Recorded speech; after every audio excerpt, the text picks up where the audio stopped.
Every second, every minute, man, I swear that she can get it. Saying if you a bad bitch, put your hands up high. Hands up high, hands up high. Till I feel the lights down right now. Put me in the mood. I'm talking about dark blue perfume. Go, go. I recognize your fragrance. Hold up, you ain't never gotta say shit. And I know your taste is a little bit high maintenance. Everybody else basic. You live life on an everyday basis with poetic justice. Poetic justice. If I told you that a flower bloomed in a dark room, would you trust it? I mean, I write poems in these songs dedicated to you and you're in the mood for empathy. Is blood in my pen. Better yet, with your friends and them. I really wanna know you off. I really wanna show you off. Fuck God, pour up plenty of champagne. Cold nights when you curse this name. You called up your girlfriends and y'all curled in that little bitty range. I heard that she wanna go and party. She wanna go and party. Nigga, don't approach her with that Atari. Nigga, that ain't good game, homie, sorry. They say conversation rule the nation. I can tell, but I could never right my wrongs unless I write it down for real. P.S. You can get it, you can get it, you can get it, you can get it. I know you what you want. Oh, what it does is put it in the song. Alright. You can get it, you can get it, you can get it, you can get it. And I know you what you want. Oh, what it does is put it in the song. Alright.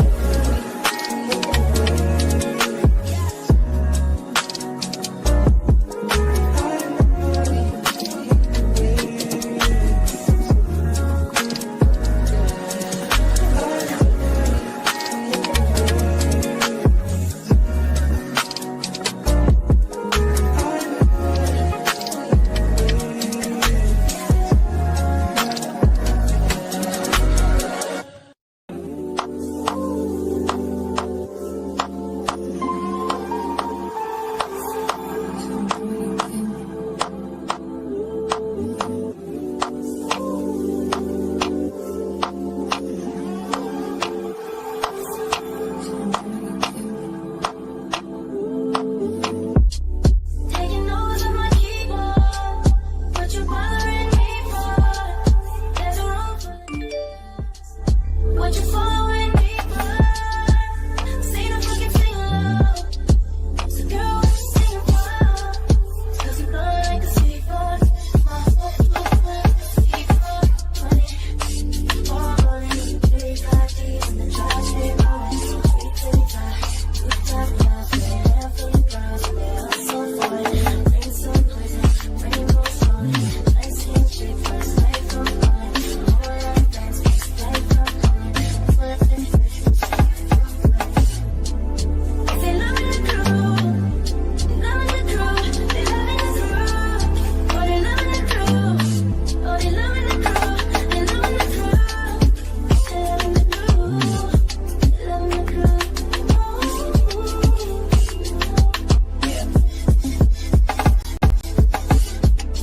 Taking over my keyboard, what you bothering me for? There's a room full of niggas, what you following me for? Say no fucking sing along, so girl, what you singing for? 'Cause you blow like a seaboard, my heart looks like a seaboard.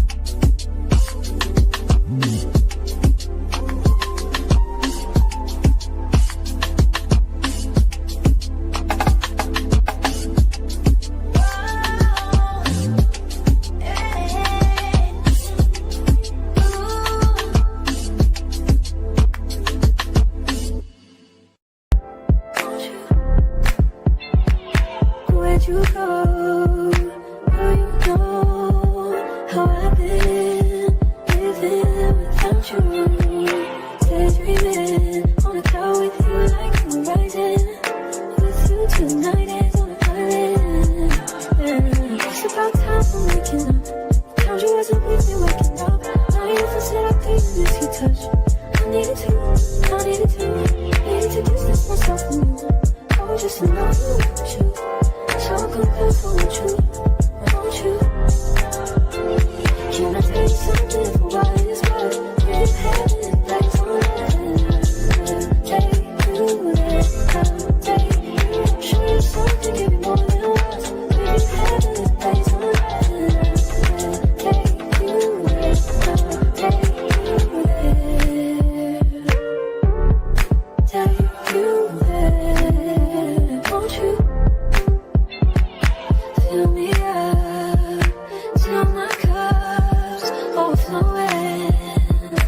so anxious just to feel the silence. It's so quiet, but I hear you. Say it to me, baby. Said our time we're making up time. The time you wasn't with me waking up. Now you never said I couldn't miss your touch. I needed you, I needed you. Needed to distance myself from you. I was just alone with you. So come close, won't you? Won't you? Can I tell you something for what it is worth? We have it, that's all that take you there, take you. Show you something, give you more than what we have it, that's all that take you there, take you. Show you something, give you more than what we have it, that's all that take you there, take you there. Take you there, won't you? Fill me up till my cup's overflowing. I'm so anxious just to feel the silence. It's so quiet, but I hear you. Say it to me, baby. Said our time we're making up time. The time you wasn't with me waking up. Now you never said I couldn't miss your touch. I needed you, I needed you. Needed to distance myself from you. I was just alone with you. So come close, won't you? Won't you? Can I tell you something for what it is worth? We have it, that's all that take you there, take you. Show you something, give you more than what we have it, that's all that take you there, take you there.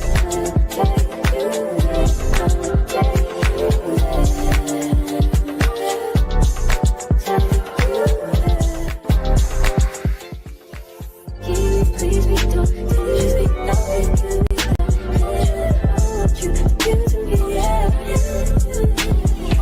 Please be don't, please be nothing to me. I want you, give to me, yeah.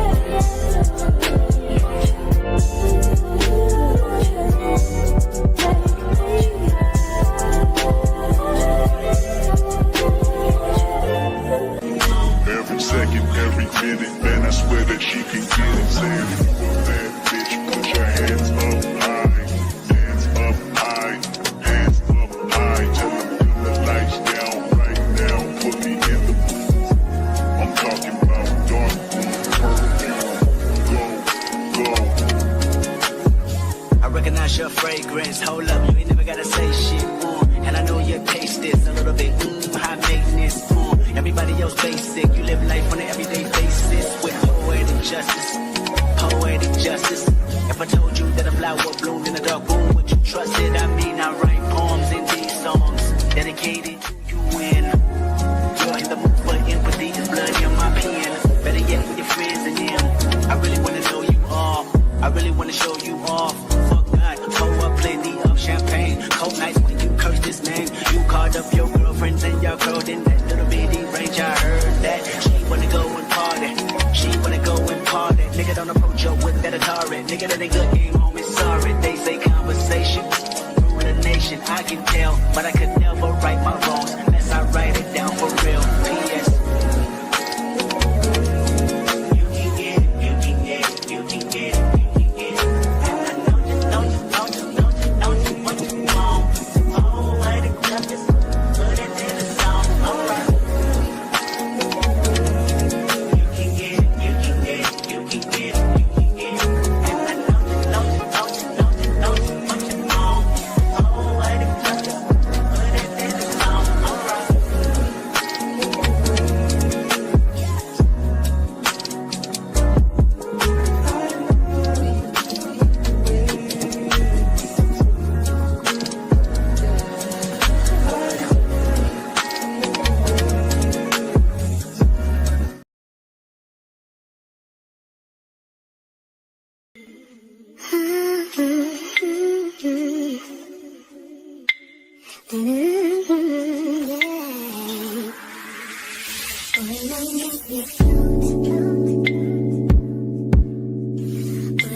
You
feel like months.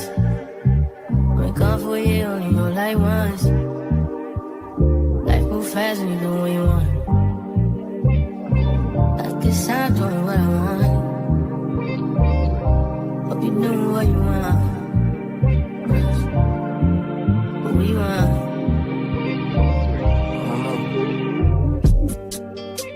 My new bitch look like Tyler Perry, but she don't love me, she too scary. My old bitch front like Jackie Brown. I wanna know if she too down. Will you be my leading lady? I want a contract, yeah, no, maybe. In the meantime, Stop on what I want. it's some me time. Hope you doing what you want. Crib by the beach like Odell. No, my mom, my killers don't tell. Shadow my mom, cause I knew you off the shelf. Now my bitch is Chanel. Will you be my leading lady? I wanna call you and get a little maybe. In the meantime, Stop on what I want. it's some me time. Hope you doing what you want. Only been a few hours, but it feel like days. Only been days, but it feel like months. Been gone for a year, only know like once. Life move fast and you do what you want. In the meantime, Just stop doing what I want. it's some me time. You doing what you want. In the meantime, Just stop doing what I want. it's some me time. You doing what you want. Maybe I'll love myself, I don't know. Leave me here, I'll fuck myself. See me in the mirror, I duck myself. Don't need much, so fuck my wealth. I need you in the morning, but I need you now. Yeah, I know I give you all you need. I know what you like.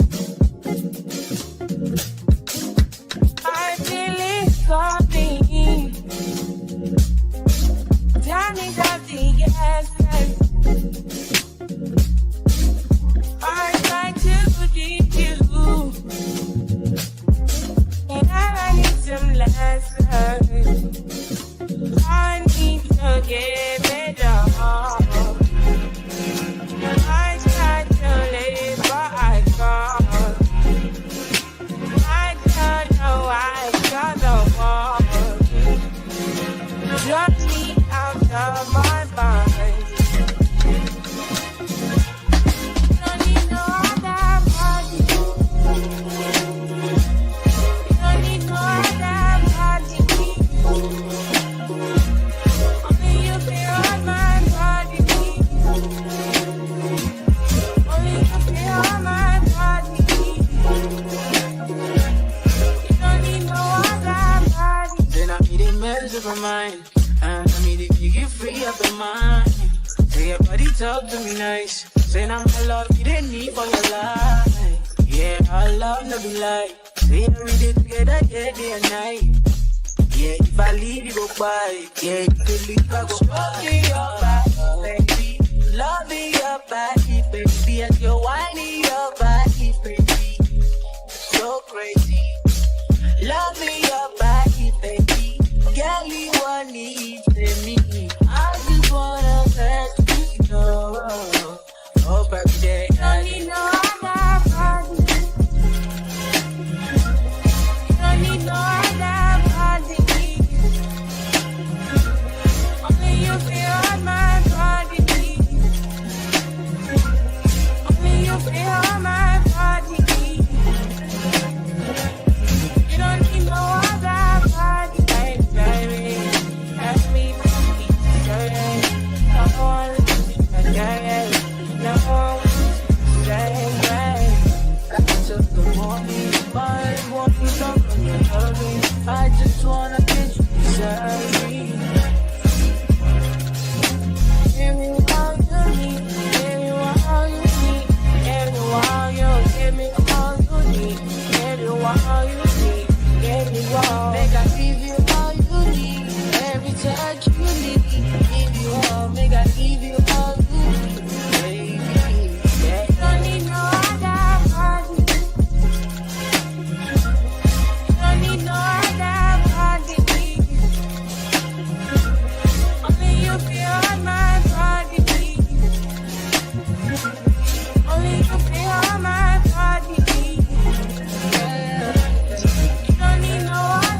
Hotel shining stars, big dip.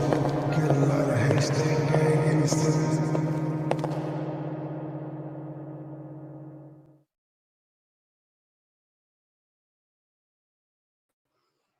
Hello, y'all. Hello, beautiful people. Come on in. Come on in. Come on in. Excuse me. We're gonna get started so we can get through this because I know this is a busy weekend. Hold on. A busy weekend for a lot of us, right? Including me. But I don't know if it's some type of well,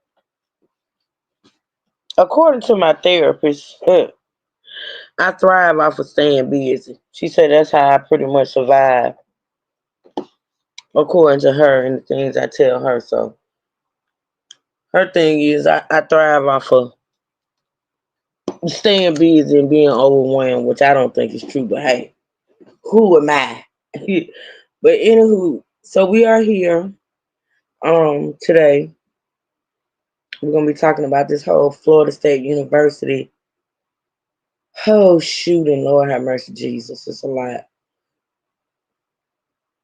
But we're gonna talk about it. I kind of think I'm gonna be on here maybe 2 hours because I got some stuff to do before I actually go over to Sipperville, right? So not being busy is worst item mine. I agree, E-Roots. I totally agree. I do take my time though. I do take just like yesterday when I the first part of the day I was not busy. I was not doing anything. I was pretty much digressing, did a little meditation. Uh the reason why I wasn't on this channel yesterday. So I take my time. But I must admit that, staying busy does keep me going. I ain't gonna even lie. But so we're gonna get into it. So because in between this live and my next live, I will be prepping my shit. I think basically I'm gonna do all my sides today and just get up tomorrow and grill. So yeah, I'm gonna be busy all day, but it's okay. You got grandkids baskets ready. Girl, them grandkids baskets been ready for about 2 weeks. They were actually my baby girl, she purchased them from one of her friend girls that make baskets. They are all personalized. Baby, they are all personalized with what each child wants. Girl, y'all don't know my daughters. They do the most. And I really can't, to be honest, I really can't get on them like I really want to because I used to do the same thing and my mom and my grandmama used to get on me.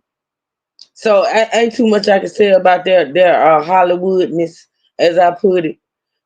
You feel me? Because they get it from their mama. Because when it came to them, I did the most. And even though I be trying to call myself fussing at them, I can't really do it. But yeah, girl, they don't had they. I think the girl made them about 2 weeks ago. To be honest, yeah. So they do. But my grandkids, Lord, Easter baskets. Like I say, they be personalized and they be really. They don't be like children baskets to me. Like they don't be full of like candy and shit like that. Don't get it twisted. Like they have candy and the whole chocolate bunny, but they have like stuff that they like or interested in. Like for instance, I think one of the things that's in my Leah's Easter basket is some books because she like to read. And then the boys they got their little stuff they like. So it's just it's yeah they got them, Chad. But anywho, we're gonna get into this. What we're gonna talk about today. I want to remind you all though that on tomorrow, okay. Uh, wow, I knew it. Hold on, y'all. Hold on.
All right, y'all, I'm back. I apologize. I apologize. Okay, so listen, on tomorrow,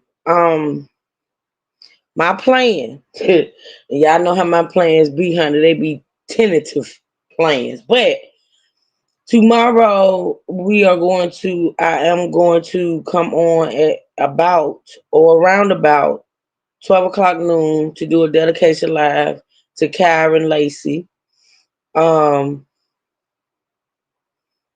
yeah, I'm gonna do a sort of kind of like a dedication to him tomorrow at I want to say it's 2 or 2:30. Go check out my community. Make sure y'all check out my community while I share Lucius's post. They're having a balloon release for him tomorrow too as well. Um, I think he said like 2 or 2:30 or something like that. I don't know if it's gonna be like I don't know if Lucius is gonna get like coverage of it or if there's gonna be coverage as far as the news or whatever. But I will be looking for it, right? I will be looking for it. If that happens while we're live, of course I tap into that. But if not, if it happens after I'm live, I'll get it and we'll talk about it next week, okay? But I did want to share that with y'all that they're doing his actual funeral is not until next weekend. So, but they're having a balloon release tomorrow. So, just look forward to that too as well. I got a lot of good stuff coming up on these cases we've been following. Next week we're gonna be doing some updates or whatever. But today we got to get into this because we hadn't talked about this much. Hey, Mimi, good to see you. Um, so this shooting at Florida State University. Um, yeah, it's so as you can see on my background, this guy's the shooter. I think his name is Phoenix Eichner. Phoenix Eichner is 20 years old.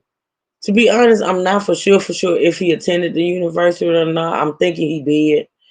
Um, but the thing about it is his mom is actually a sheriff deputy and he used her service weapon to carry out this shooting, right? Um, what we're gonna get into today is the press conference that was here because it's a lot. Like I got a lot of clips. When we come back on this, though, I'm gonna play clips of some of the victims speaking. In fact, damn, I meant to pull up the victims, but you know what? I'll do that when we come back and listen to some of the students speak. The next live I do, we're going to be listening to some of the students speak about what happened and what they experienced. And we're also going to be talking about the victims. I do have an article that names all of the victims, right? So, but for today, we're going to listen to the press conference that was put on. We're also going to listen by the cops. And then we're also going to listen to a press conference that was put on by the doctors that were actually treating the victims. And I think what else am I got for today? Let's see. Because like I said, today's live is not going to be that long. And then there's a video on Law and Crime. Y'all know I absolutely love Law and Crime. They did a video on this, and I want to get into that as well. So yeah, that's what we're gonna do today, y'all. Not gonna hold y'all too long, cause like I said, I know a lot of people are busy, just like me. Even say where he, yeah, that's what's being said. Like he used his mom's service revolver, oh not revolver, service weapon.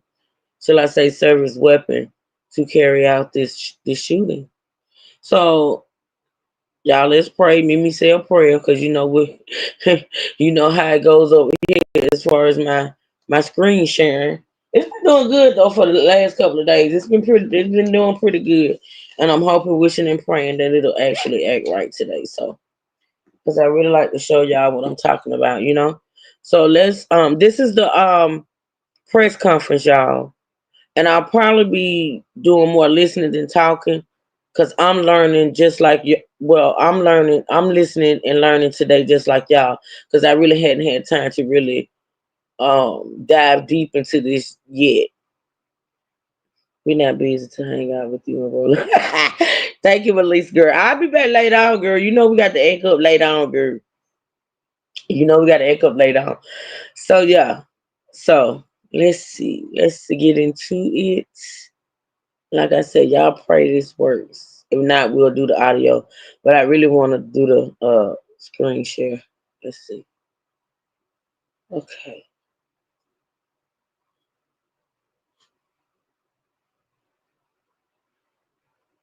April 18th. Essential employees should check with their supervisor.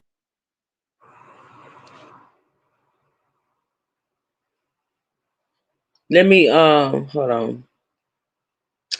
Let me drop it and bring it back up. That usually works. Let's see. 11:58 State University. All right, dude. We're gonna come back. We're gonna bring you back up. Let me do this. Okay.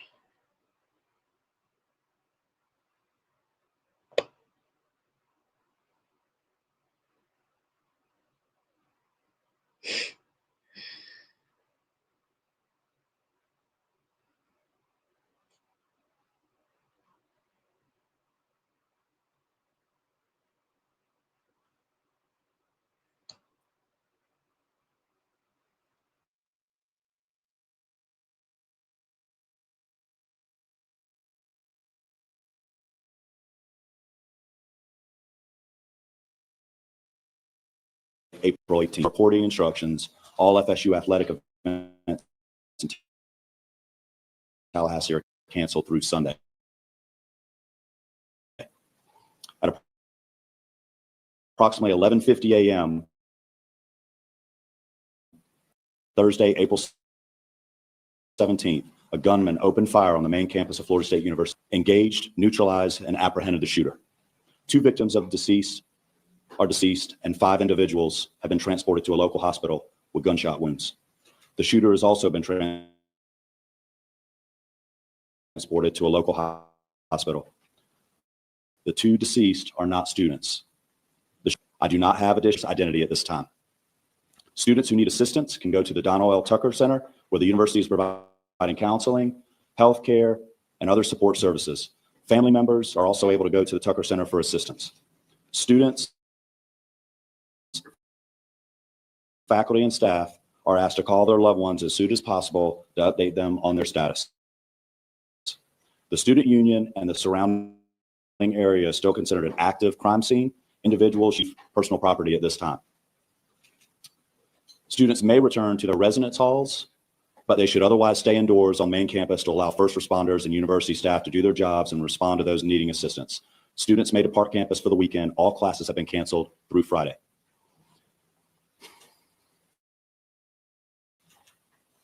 Before I turn this over to Chief Revel, I want to thank all the brave men and women of the FSU PD for responding immediately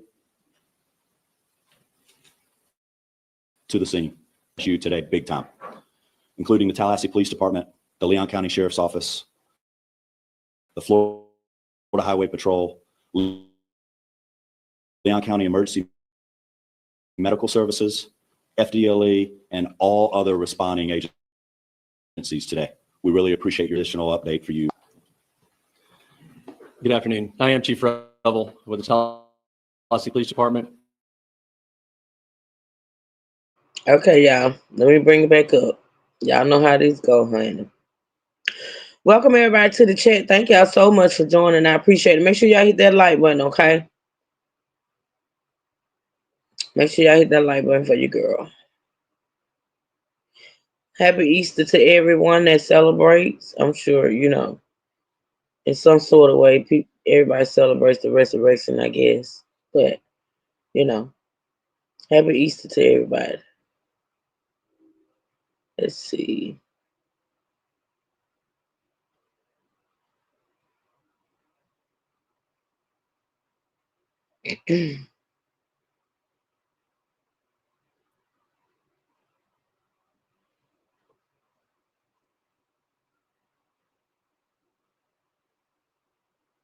All right, let's check it out.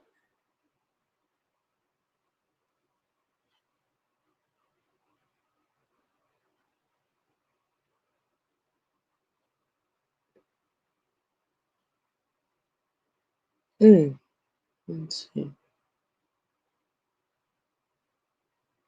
Might have to do the audio. Is this playing on this end? You know what? Responded Okay. Let's see. immediately Because to I the started scene. it over. Once on scene and once we began working through what was occurring and what we were working,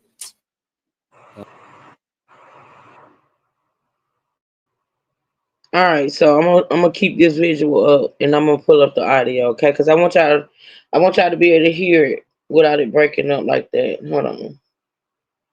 I got you. I know a lot of y'all probably already heard this, but we're gonna talk about it. was occurring and what we were working. All right, let me put the Bluetooth on. Hey, Sonya. Power on. Bluetooth pairing. Bluetooth connected. 18. Essential employees should check with their supervisors for further reporting instructions. All FSU athletic events in Tallahassee are canceled through Sunday.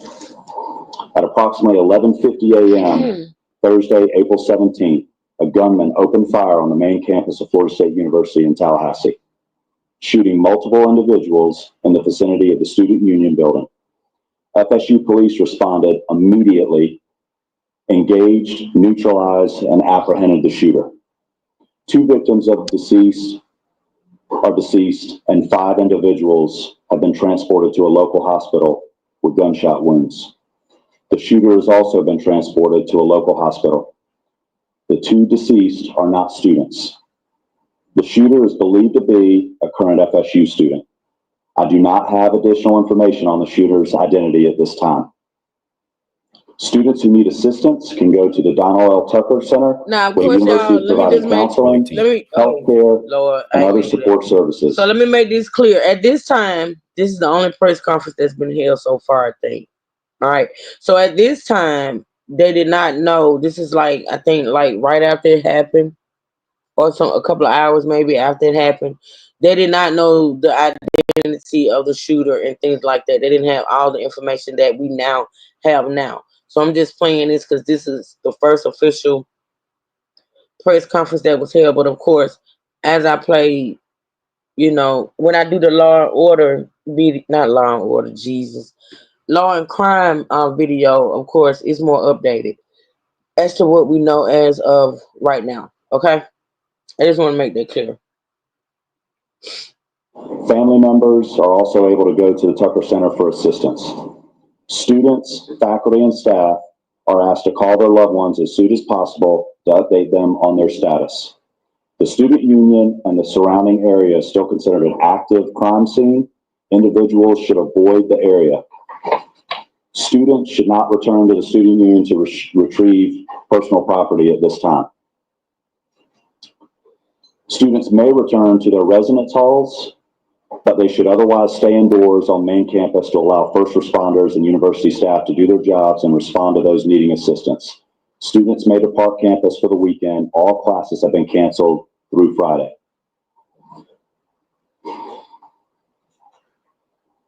Before I turn this over to Chief Revel, I want to thank all the brave men and women of the FSU PD for responding immediately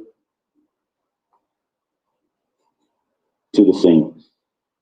I also want to thank the responding agencies who have provided assistance to FSU today big time, including the Tallahassee Police Department, the Leon County Sheriff's Office, the Florida Highway Patrol, Leon County Emergency Medical Services, FDLE, and all other responding agencies today. We really appreciate your support. That's all the information I have at this time. We'll have additional update for you later today. Chief Revel. Good afternoon. I am Chief Revel with the Tallahassee Police Department. As the shooting occurred today, our officers, as well as every single other officer in this city and county, responded immediately to the scene. Once on scene and once we began working through what was occurring and what we were working in consultation with FSU, Tallahassee Police Department was asked to take lead on this. So we will be the lead for this investigation in both the officer involved shooting portion of this as well as the homicide portion of this. I will come up after the last speaker and entertain just a few questions, but needless to say, we have multiple crime scenes. This is a very large area we're covering. We have thousands, hundreds of thousands, or hundreds or thousands of witnesses. And again, this is an active, ongoing investigation. So the information that we will be allowed to release right now may be fairly limited. I'll answer what I can at that time. But I will assure you that as soon as we can, any information that becomes available, we will make that available to you. One of the things in the process, and again, understand that this is an ongoing active investigation. So things are happening as we are standing here and as we are speaking. We have identified the shooter, obviously. He's at the hospital. So with more on that, I'm going to allow the sheriff to come up and speak on that portion of it. Thank you, Chief. As Chief Rebel indicated, I'm Walt McNeil, Leon County Sheriff. First and foremost, let me express our gratitude to the responding law enforcement agencies in this community. Our citizens should feel some degree of comfort knowing that your law enforcement agencies are going to respond and do exactly what we did in this case, that is bring the offender to justice and to make sure that we can to make sure we lock him or her up. Let me say to you, this is obviously a heinous crime. Our deepest condolences go out to the FSU family, the families of the students who are here. And we understand that you all have been devastated because of this person's actions.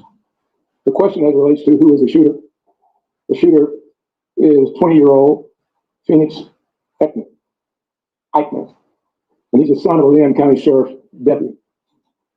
Our Deputy Eichner, has been with the Leon County Sheriff's Office for over 18 years.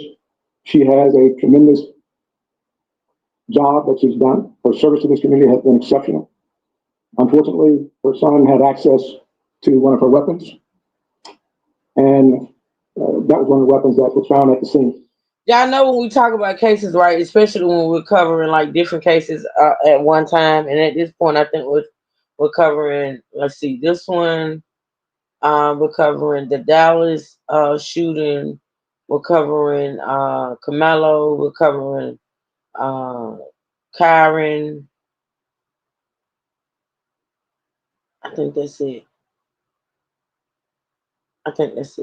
And we're gonna introduce another case next week that's absolutely mind-boggling to me. But so I always contrast and compare, right? So right here he's saying that this young man used his mom's service weapon to carry out this shooting. You know, and I listen. I see a lot of people here now on social media want to say we can't make everything about race or everything is not about race. When I think, to be honest, my thoughts and opinions are, you know, it's just my thoughts and opinions. Pretty much everything that goes on today is about race. And it's not because it's a true reality. It's because that's what social media makes it. Everything is about race. So, because, you know, when you dive deep into these stories and what's being put out here and what's being said and what's actually being done, you can listen. You can honestly see a true bias. Like you can see, I don't like to say favoritism. I just know that in a lot of cases things are handled differently. It can be like the same circumstances. It can be, you know, and depending on who the victim is, depending on who the perpetrator is, these things are all handled differently. Like for me, I don't understand it because the law is the law, right? And the law is supposed to apply to everyone the same, right? But that's not true. It's just absolutely not true. And when we get into this new case that we're gonna be talking about next week, you'll understand what I mean by that. I said all to say this. So when it came to, let's talk about Carmelo, right? So when it came to Carmelo, I think one of the first things, and the dad set it off for me, not Carmelo's dad, but Austin's dad, when he said it starts at home, right? He made that statement in one of the press conferences. He said it starts at home, which then had people looking at him and looking up his background and things of that nature, and things were found out about him, right? And all these stereotypes that everybody wanted to put on Carmelo, which were not true, right? But then kind of find out there's things about these guys' past that's kind of, you know, not good. So, but immediately people wanted to look at Carmelo's family, his parent, you know, his parents, what these people got going on personally, They counting their money. They worrying about what they're living, what they're driving. They're trying to, you know, initially tried to paint him as this thug kid or whatever, and that was proven to be wrong. So this young man who shot up this college, university, and you got a lot of people out there actually like blaming Carmelo's parents for what he chose to do, right? So you got this young man who shot up this university, and actually used his mother's service weapon. So my thing is it gonna be the same type thing when it comes to this situation? Like, are people going to be blaming his mother for him making a decision to get her service weapon and shoot up the university? Is it, are the tables gonna be level? Like, are they gonna? And when I mean they, I know y'all been on this here app. Even I know y'all been on TikTok and Facebook and Instagram and see all of the outrage when it comes to Carmelo. But my thing is, it's gonna be the same outrage for this young man who used his mom's weapon to carry out this crime. Is she gonna be blamed for what he chose to do? It's just a question for me. Like, are people gonna be blaming her for that decision that he made? We'll see. I hadn't seen it yet, though. I hadn't seen it yet. And we will continue that investigation into how that weapon was used and what other weapons perhaps he may have had access to. The alleged shooter was also a long-standing member of the Leon County Sheriff's Office Citizen Advisory or Youth Advisory Council. So he has been steeped in the Leon County Sheriff's Office family, engaged in a number of training programs that we have. So it's not a surprise to us that he had access to weapons. This event is tragic in more ways than you people in the audience could ever fathom from a law enforcement perspective. But I will tell you this, we will make sure that we do everything we can to prosecute and make sure that we send a message to folks that this will never be tolerated here in Leon County, and I dare say across the state and across this nation. Thank you. Let me bring up the FBI Assistant Special Agent in charge, Hubert Reynolds. Good afternoon. My name is Hubert Reynolds, and I'm the acting special agent in charge of the Jacksonville Field Office. I want to echo those standing with me for the horrific crime this is, and we stand with you fully. We have an office here in Tallahassee, and we are fully engaged with providing any resources that we can bring to bear to help with this investigation moving forward. We've established a digital tips media line where you can upload photos, videos prior to and during the incident. If you're there from social media, please upload all of that. I will give you now the website address. You can upload any tips to www.fbi.gov/FSU shooting. Again, that's www.fbi.gov/FSU shooting. I want to assure you that we are delivering every available resource to be able to help the community and the local people here.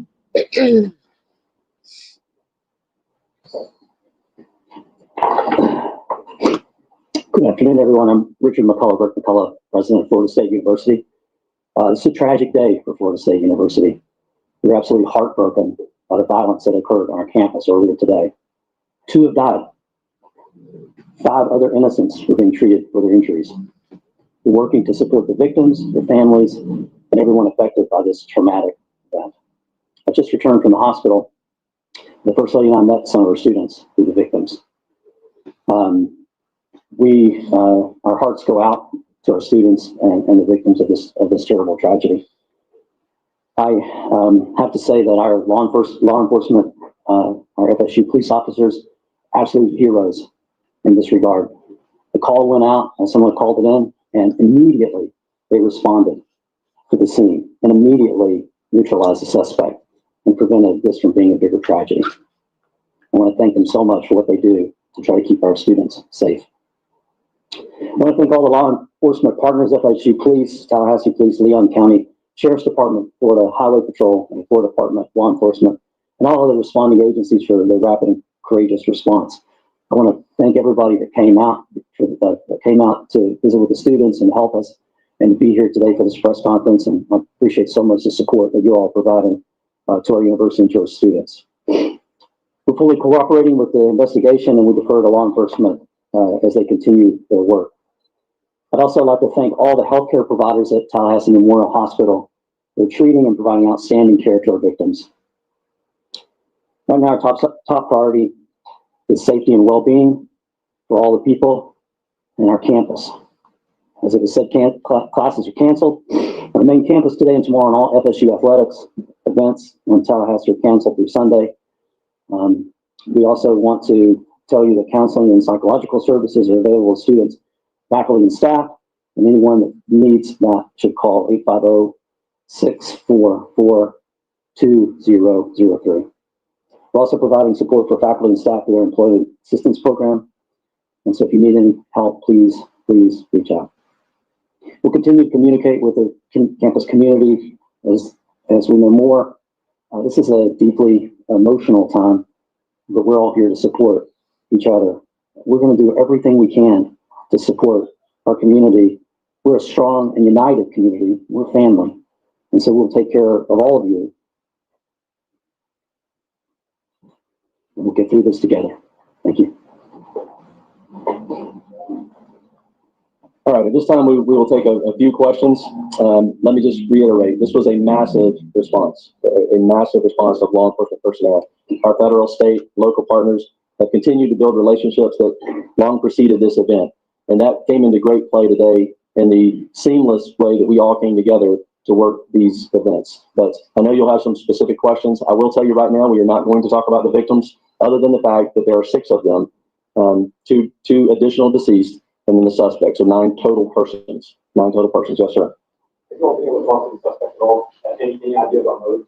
The suspect invoked his rights not to speak to us. Chief, do we know if the weapon that was used was his parents' service weapon? And if so, what are the rules around storing service weapons? Right. No, that's a good question. This weapon was a weapon that the deputy previously used. A lot of times, many agencies, mine included, when we transition to a new handgun, the officers are allowed to purchase the handgun they used prior. And correct me if I'm wrong, but I believe that's the case here. This was a handgun that deputy used prior to them transitioning to a new handgun, and so it was her personal handgun. She put on leave or? So to be technical, the weapon that he used was not her service weapon. Like if she was issued a new service weapon and this is her old service weapon that she purchased, it's hers. It's not. So that's a misquote that I don't want to keep saying. I don't want to keep putting out there. But that's how it came across, in the media. Like he used her official service weapon. And that's not true. So let me correct that. If she was issued a whole nother service weapon, a new service weapon, and she purchased that weapon, that's her personal weapon. It's not her official service weapon. The sheriff would have to speak to that. We will do a thorough investigation to look at all aspects of it. There's no cause right now to be aware of required to be placed on any kind of suspension or otherwise. Yes, ma'am. We've been hearing that it was a deputy officer. That is correct. Chief, who was injured or killed or any of those members of law enforcement? I'm sorry?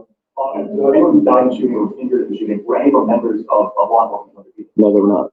They were not. Yes, sir. The law enforcement arrived and the suspects engaged them.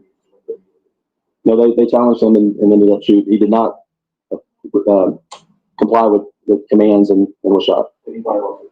I do not believe he fired at officers. Was the Phoenix may be autistic? Are you able to confirm that detail? I do not have that detail. I'm sorry? We're not releasing any of the victim information at this time. We were not. How quickly did officers arrive on the scene? We will get you that information. I don't have that currently. I assume that would be a question that was asked, but I mean, it was almost immediately. That FSU, obviously this is their campus and they patrol it very well. So they were on scene almost immediately, engaged almost immediately. And then everyone else, again, was a massive, very quick response. You said that the 2 deceased were not students. We know of those 5 that were injured or any of them students. Again, we're not releasing any information on the students on the victims at this point. I'm sorry? It was a handgun. I don't know what type of handgun that was. It was probably a 40. No, I don't know. We do know that he had a shotgun with him. We have not confirmed anyone was shot with a shotgun at this point. But again, that could change again, there are hundreds and hundreds of witnesses. And as we piece all of this back together, information will come to light that we may not have at this point. So I do not believe so at this point.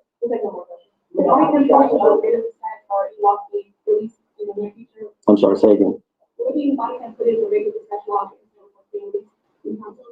We will work with the state attorney's office, which we always do, in pulling together all the information, all the investigative evidence from this case, and in collaboration with State Attorney Campbell, we will make that determination. Obviously, after the case is over, we will certainly, it all becomes available at that point. But as to what we can and will release at that point, like I said before, we're very open, transparent on these things. Again, the officers did an incredible job. But again, some of this is very horrific. This is a horrific incident. And so we will, again, collaborate with the state attorney's office and determine which of that evidence could be released or will not be released. But again, I'll let you know that as soon as we make that determination. So thank you all very much. Appreciate you being here. And just let me reiterate what's already been said. The collaboration between all of the agencies, the federal, the state, the local, all of our first responders, our EMS personnel, our fire department, again, just a massive response, immediate treatment to the victims that were there, the transport of them. Again, it was a very seamless response to this tragedy. And that goes to the training that we all do repeatedly, individually as agencies and together. The incident command came together very, very quickly. And again, I could not be more proud of the response and more horrified at the act. So thank you very much. You can just roll it there one more time. Sure. Total number of 9, and that includes the suspect. So there are 6 victims that are injured, 2 victims that are dead, and 1 suspect. And that's, let me just reiterate this because I'm not sure we said this. We have no reason to believe at this point that he did not act alone. So there is no further threat to our community at this point. So thank you very much. All right, look like that's the end. Let me see. Let me make sure. Yeah, they're pretty much just showing them walking out. Okay, so that's the end of that, y'all. Now, mind you, like I said, this was done before more information was released. This was when it first happened. So the next video we're gonna get into, and I'll bring up a visual, is the doctors. Okay, the name of the live is officials at the hospital treating Florida State shooting victims are providing an update. And I'm going to play the audio, and then I'm going to bring up the visuals for y'all, okay? In fact, yeah, they just getting ready at the beginning, so I'm gonna play it. Hey, Ethan. And then I'm going to...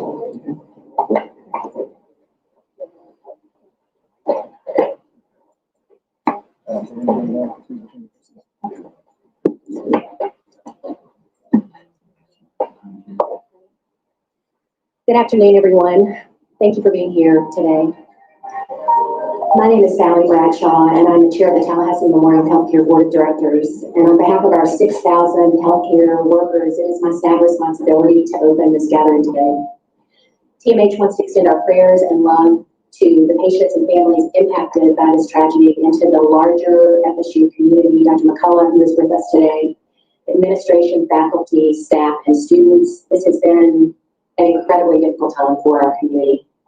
We're here today to provide an update on the medical response and care following the tragic incident that occurred on the FSU campus yesterday.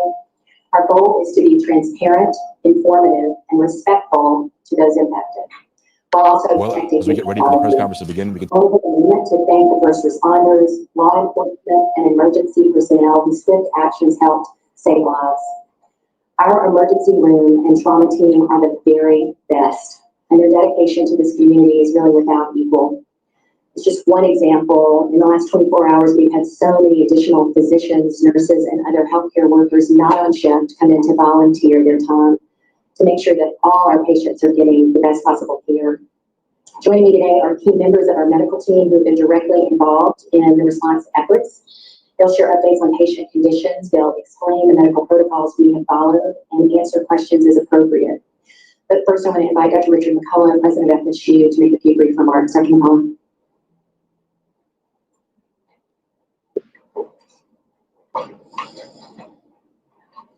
Thank you very much.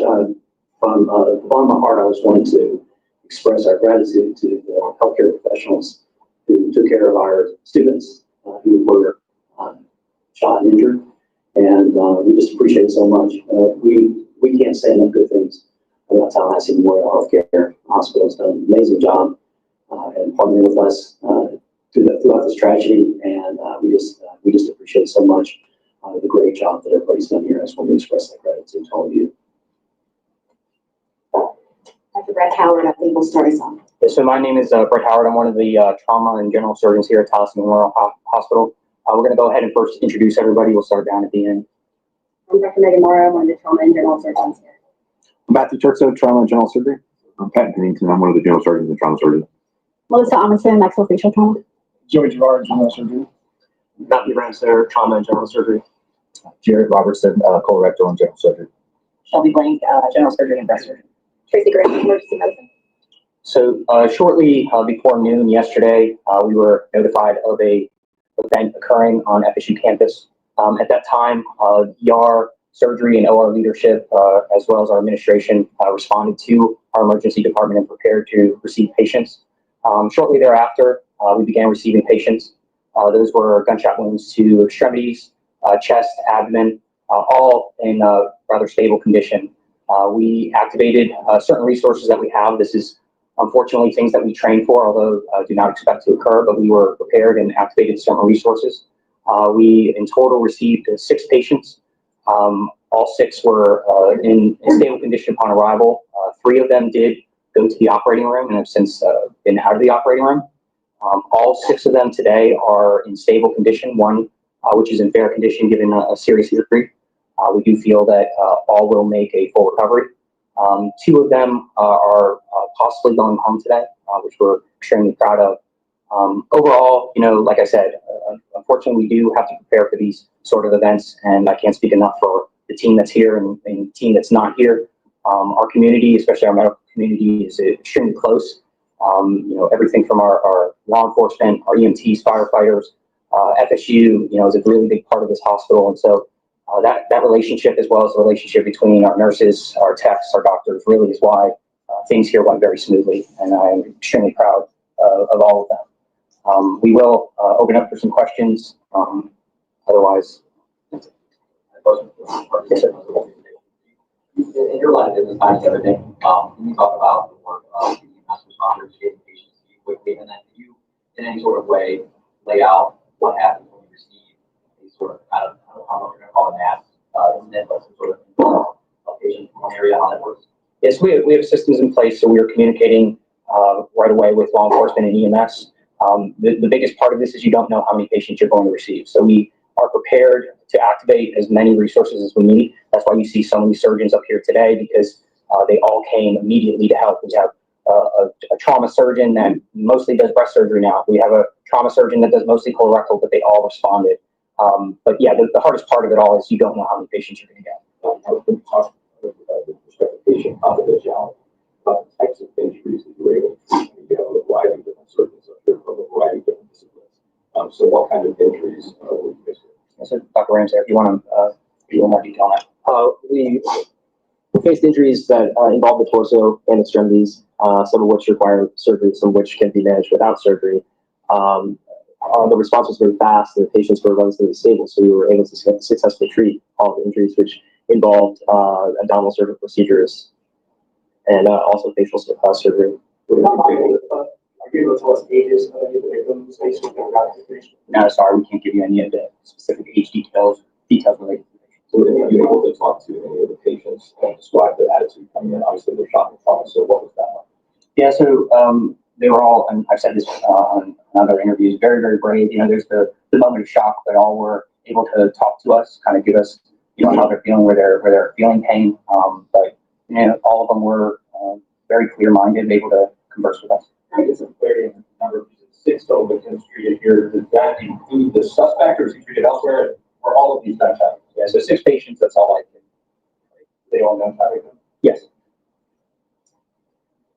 Can you clarify the scenario of the stable is one person at a time? So one will say is fair, mostly because of some of the symptoms related to the seriousness of their injury, but still should make a vote. Would you kind of students on campus that is a shadow there as a safety and security? I'm wondering how you guys are doing that. Also, I was here in 2014 for that shooting. That is another thing here as well. What that looks like to go through some of that shootings. I was, it was, obviously a little more of a limited, situation, but I think, unfortunately, traumatic violence is something that goes on, whether it's, a few over the course of the weekend versus many compressed into a couple of hours. Obviously, this gets a lot more, attention than than the injuries and the gunshots that happen on any given weekend in any given community. So I think it's, it's something unfortunately you don't ever want to be immune to, but I think that, we were very lucky. Obviously, this was catastrophic, but given the numbers of students in that compressed area, the recipe for disaster is, is very scary.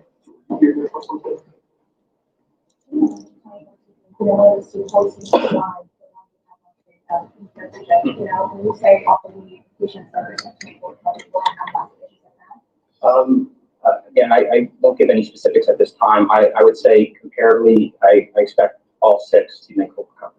The two deceased, did they make it here at all? Is there any chance to go over that issue on?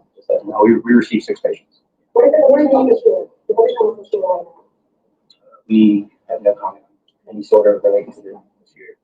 Yeah, we have 6 patients here. So that's the clarification. You can't say that. Correct.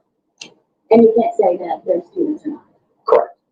So you have 6 victims here in that shooting. How does it work with them being treated? Are they on the, say for instance, they don't have insurance, the victims, are they on the hook? They have to pay, or does the state pay, or how does that work? Y'all know how I feel about the press. Y'all know I think 98% of the press are idiots. They ask the dumbest motherfucking questions. And one of the dumbest questions I heard since in this little press conference, one of them anyway, was about the patient's insurance. What in the hell does got to do? First of all, let me be clear.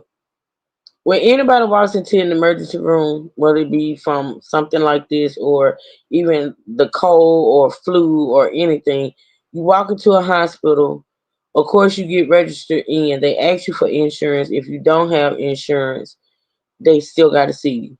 They can't turn you away because you don't have insurance. Now, being as though let me say this, and I'm gonna be real careful about what I'm saying. I don't work. I have for those that know that I worked in the hospitals for over 20 years, right? 2 different hospitals, right? I've worked in the business office on the insurance side, as far as patient registration and the insurance side. I've also worked in the emergency room, right there in the emergency room when patients come in. I was still in the business office, but I was inside the emergency room and I handled the registration and insurance for patients coming into the emergency room. I've also worked in the lab, right? I've also worked in the lab. With that being said, no patient. Hey, Candy Corn, good to see you, baby. What you say? Let me see your comment.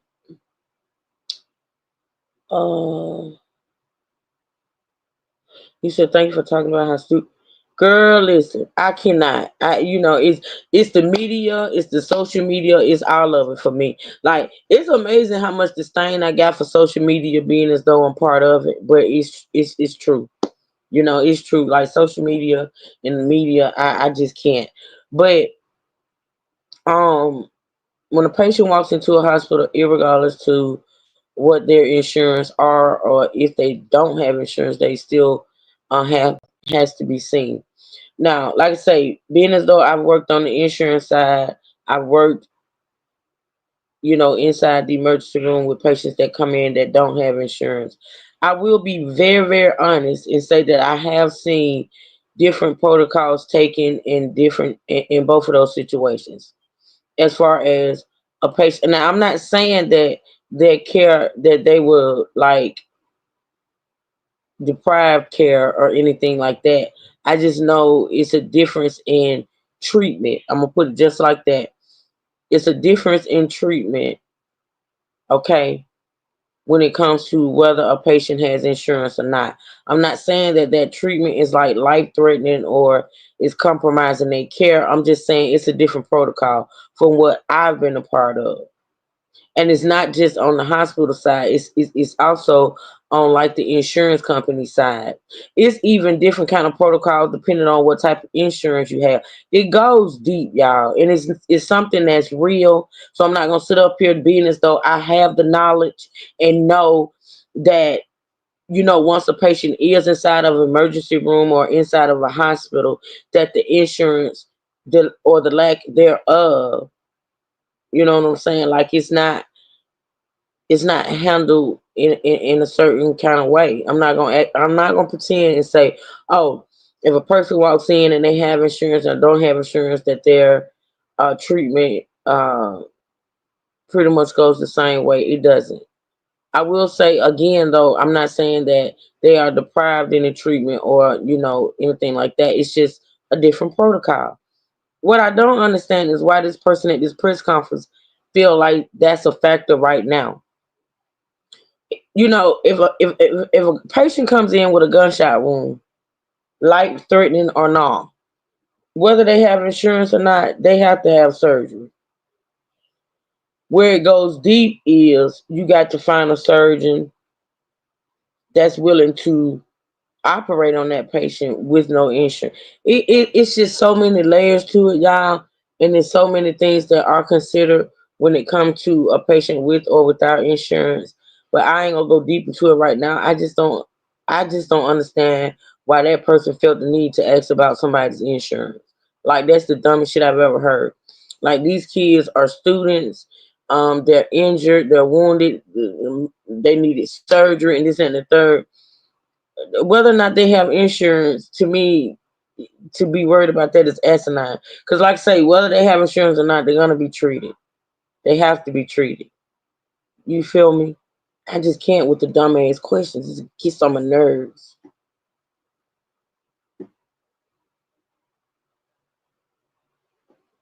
Oh, I don't know why I pushed the wrong button, y'all. We treat every patient the same. And I think that's what these doctors gonna pretty much say. Like all patients are treated the same as far as treatment, but there are different. It's just different protocols.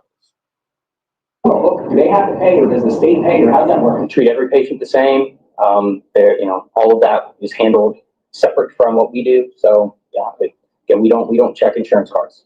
So as the injuries are concerned, the caliber of weapon used, could you get into those details at all with the multiple types of calibers? I only say this because there was an eyewitness who told me that they believe they heard two different types of guns used by the gun. Yeah, I don't have any specific information on it. I can't speak to that. Yes. What did you learn from that event? Because you guys, I think every time something happens, I'm sure you guys talk about it and then try to implement after it happens again. What was this like for you guys? I'll say our system worked. We at least do one simulation a year. Again, we were prepared. We always like to say we learn something from every sort of interaction and any sort of event. So, but if anything, I'm just proud of everybody. I think what speaks to it is the relationship we have with our entire staff, with our hospital, and just the importance of continuing to practice. Do you simulation years that table exercises, or do you have? We do a full event. What are the differences or similarities between reality and exercise? Well, you can never replicate what just happened yesterday without living it. But we have all staff respond to it, everything from our blood bank to other personnel that are in other parts of the hospital, our administration. Everybody is involved in those simulations. But again, it doesn't complete. You don't get that anxiety, that the stress that you do with the real event. When you talk about injuries with the face, how fortunate are some of these victims to be able to walk away? Yeah, so definitely very fortunate. Dr. Amundsen is our maxillofacial surgeon, so I'll let her speak a little bit more without going into details related to that. I'm sorry, what kind of question do you have about? How fortunate are some of these victims who walk away being able to make a full recovery? They receive wounds to the face and the torso. Yeah, fortunate. I mean, we treat a lot of these types of injuries here, actually, ballistic injuries in particular. And so The course is generally protracted, several months, but we always return them to full function. They showing her volume went down, y'all, because they went away from the conference and they showing this guy, I guess one of the news reporters listening to it on the phone. So hopefully y'all can still hear it. I have it all the way up. The best thing for the community is, just support each other. We know that there's a lot of advocates out there. We know we have our chaplain services. We have a lot of services to kind of cope with what's just happened. So we don't need any sort of blood donations, although I always say go out and donate blood. But yeah, no, nothing like that. The location of the hospital being so close to the university, the time thing, we all know. I mean, people around the state, you guys figure that all that Yeah, absolutely. We are a level 2 trauma center, the only within a certain distance, in the Big Bend. So we know what role we play. Thankfully, we are towards the center of Tallahassee, very close to the university. So it definitely helps in situations like this. Dr. Howard, Dr. Howard, can you go down the line and see if there's anything else needs to be provided? I don't have any additional comments. Where is the call for that? We have no information on any of that yet. So last time, my question, when would you say things were under control, or what sort of rate from getting the first meeting until things were? Within an hour, we had at least 2 patients in the operating room within an hour. We talk about time from patient arrival to getting CT scans. That was within an hour. So you talk about 6 patients. That's impressive. Not that I'm aware of.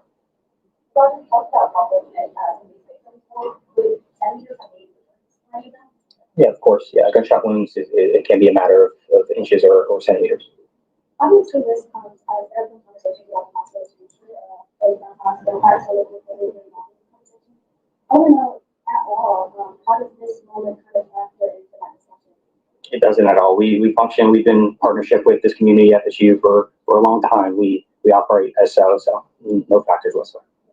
It didn't happen on Holy Week on Sunday, how spend time with our families, it's same thing for us. We certainly are used to this, but we're all here to support each other and just take it a day at a time.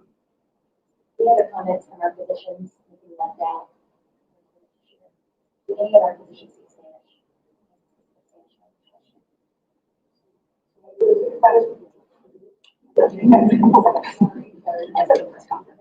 Before we go, guys,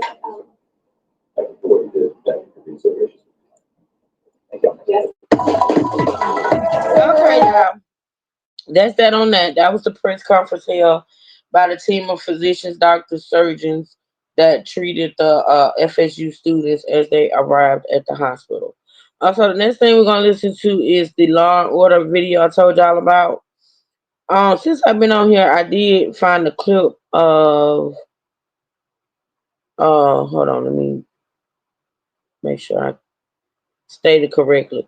I got like a 5-minute clip, and the name of the video is Documents Reveal Early Life Previous Name of Accused FSU Shooter. And that's the last thing we're gonna listen to because I think it tells us a little bit more about the shooter. But right now we're gonna listen to the Law and Crime Network 30-minute video of the title of it is FSU school shooter Phoenix at Eichner, everything we know. Okay, this is about 29 minutes. We're gonna listen to it. I'm probably not gonna stop it too much because I just want to listen to it. Want y'all to get the information, and then after that, we're gonna listen to that little clip, and that's gonna be it for today, y'all. Okay, if y'all got any questions that I can answer, y'all put it in the chat, and I'll answer them. Okay, make sure y'all hit the like button. Feel free to support the channel, and yeah, here we go. And I'm gonna put up a visual, y'all. And I'm gonna show y'all clips of this video, okay? You know what? I might bring it up and see if it'll play. Let's see. Y'all know how my thing is temperamental. It's very temperamental. It'll work. It won't work. It'll work. It won't work. Y'all know how it goes. All right.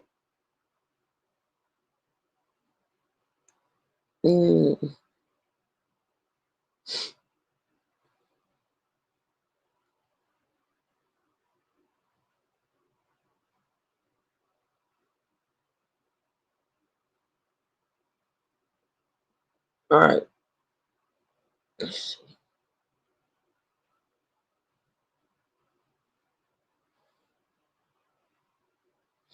Oh, let's skip to my other video. Hold on. No, I don't want to play that yet. Mm-mm. Let's see.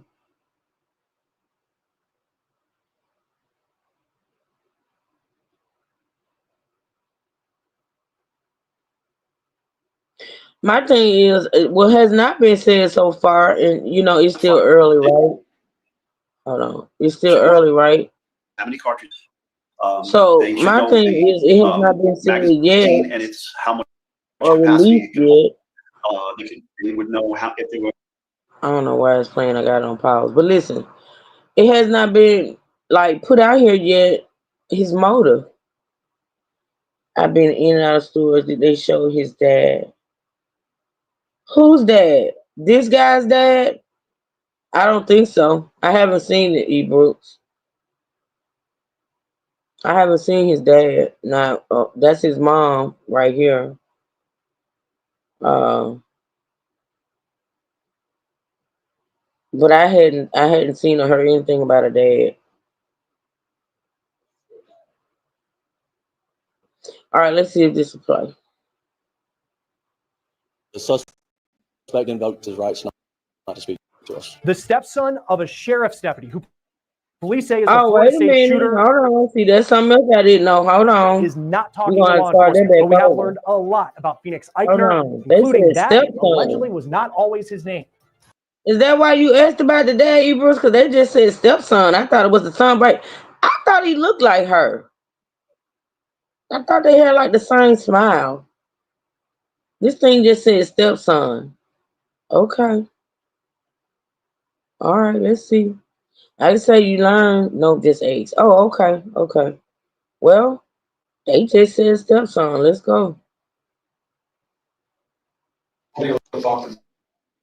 Suspect at all? Any idea about motive? The suspect invoked his rights not to speak to us. I'm gonna try this The one more stepson time. of a I'm gonna drop it and bring it back and see if it'll play. I'm just behooved at the whole stepson thing. I didn't know he was a stepson. All right, let's see, y'all.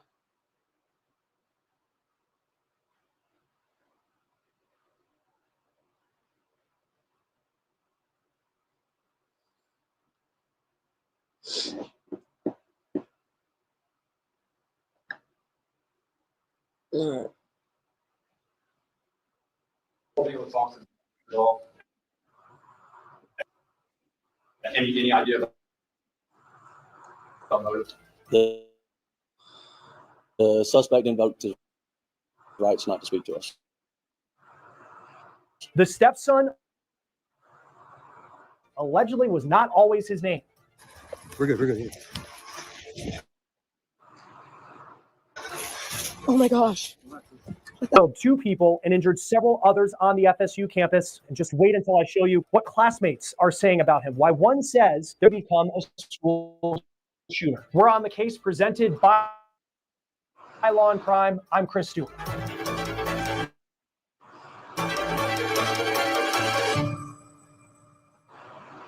There is a lot to update you on the Florida State campus shooting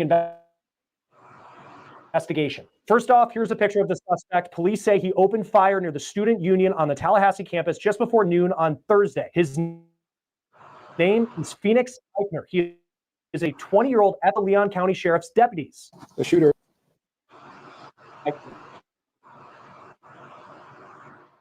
And he's a son of the Leon County Sheriff deputy.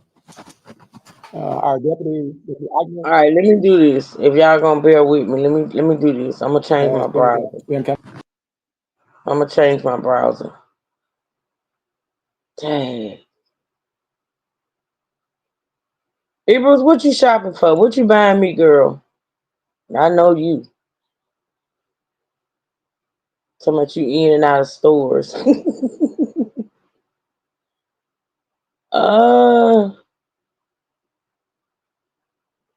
Let me see. I'm gonna change my browser, y'all.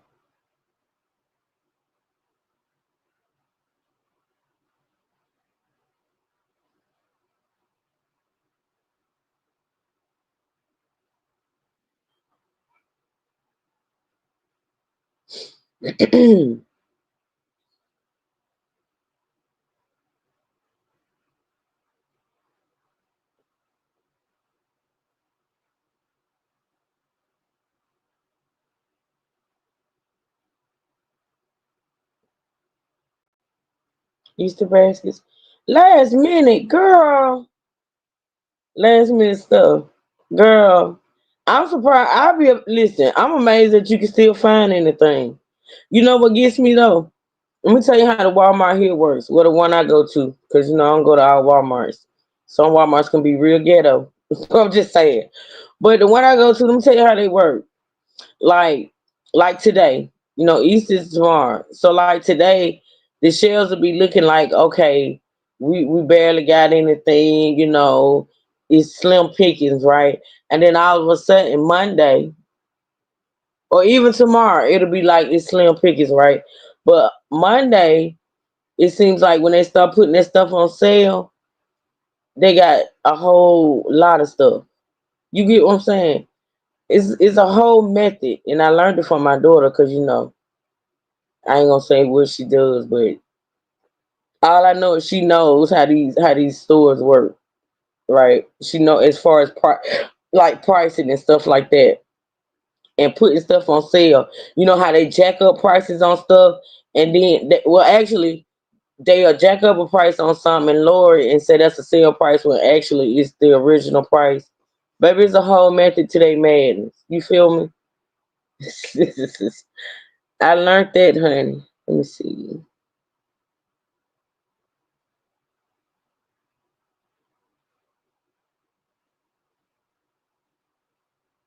All right. Hopefully it'll work now. Let's see.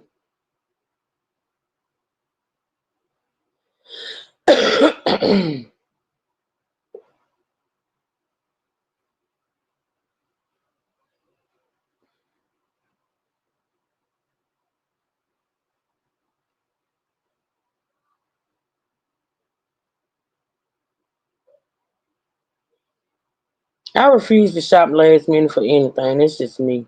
That shit gives me anxiety. I can't wait till the last minute to do stuff. I don't like being in nobody's store at the last minute. I don't like fighting people at the last. I don't like doing none of that. You said I've been got the stuff needed, cell phone. What'd you say? Cell phone and to pick up an order. Oh, okay. Gotcha.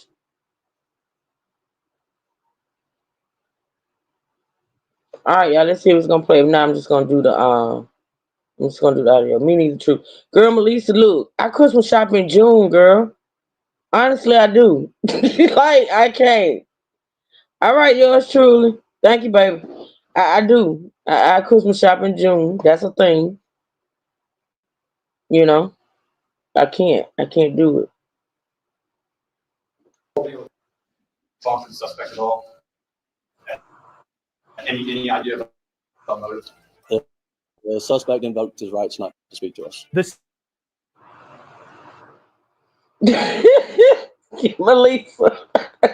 Girl, I'll tell you how it. Listen, I have Not anxiety, talking girl. to law enforcement, but we have learned a lot about Phoenix Eichner, including that allegedly. All right, y'all know I ain't finna was fight not with this always his thing. name. I'll show y'all clips. Let me bring up the Two audio. people and classmates. Y'all already know I ain't finna fight with nobody, not even this damn StreamYard shit. I'm not doing it. All right, so let me pull up the audio. What'd you say yours true? I got my stuff last month when they hit the shelves. Yeah. Yeah. All right. I'm gonna show y'all visuals though. Able to talk to the suspect at all? Any idea about motives? The suspect invoked his rights not to speak to us. The stepson of a sheriff's deputy, who police say is the Florida State shooter, is not talking to law enforcement. But we have learned a lot about Phoenix Eichner, including that allegedly was not always his name. We're good. Oh my gosh. What the hell? Police say this week he killed 2 people and injured several others on the FSU campus. And just wait until I show you what classmates are saying about him. Why one says there reportedly not surprised that this is the man who had allegedly become a school shooter. We're on the case presented by Law and Crime. I'm Chris Stewart.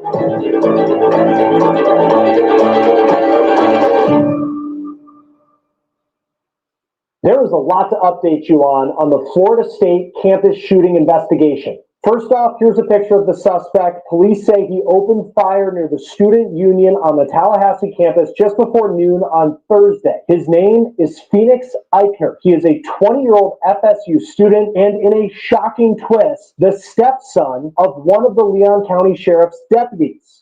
The shooter is 20-year-old Phoenix Eichner.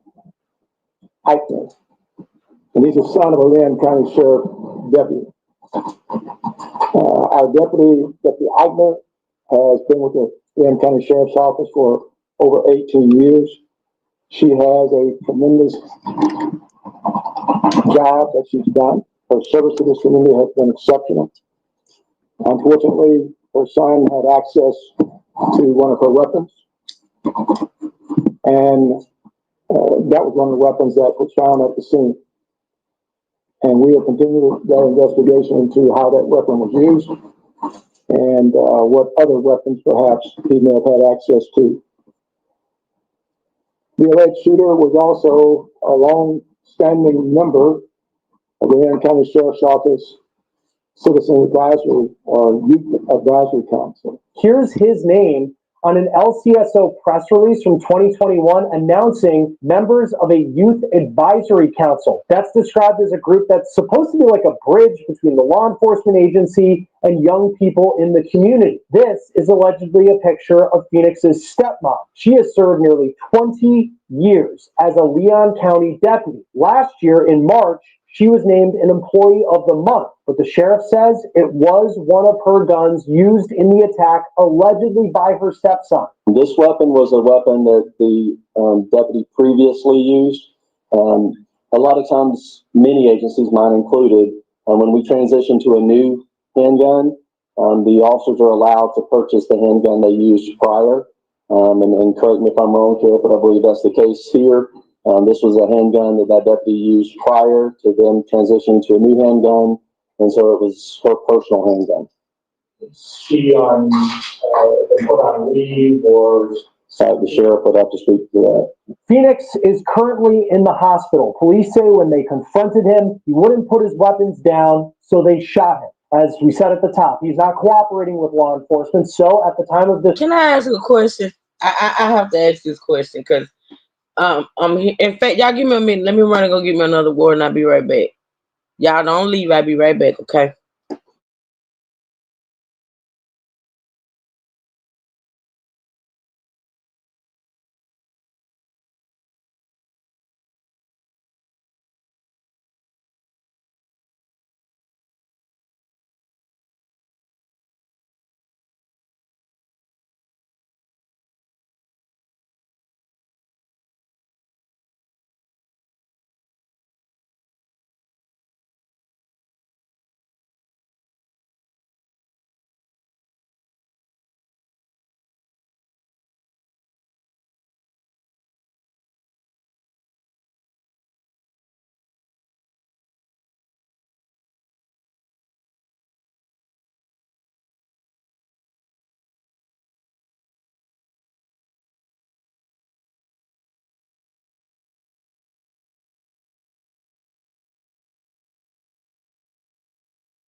Okay, I'm back, y'all. So I have a question. And I know, I just got to ask you. Because I want y'all thoughts and opinions, right? Those that can type.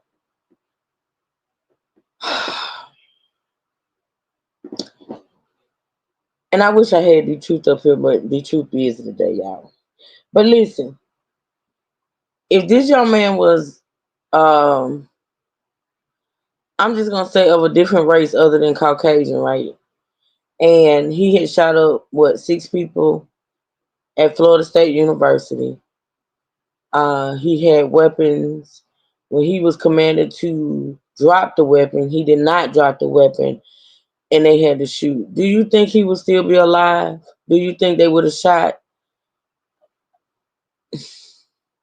Because see, I know of cases where, okay, let me tell y'all about this case that I'm gonna get into that my mom told me about, right?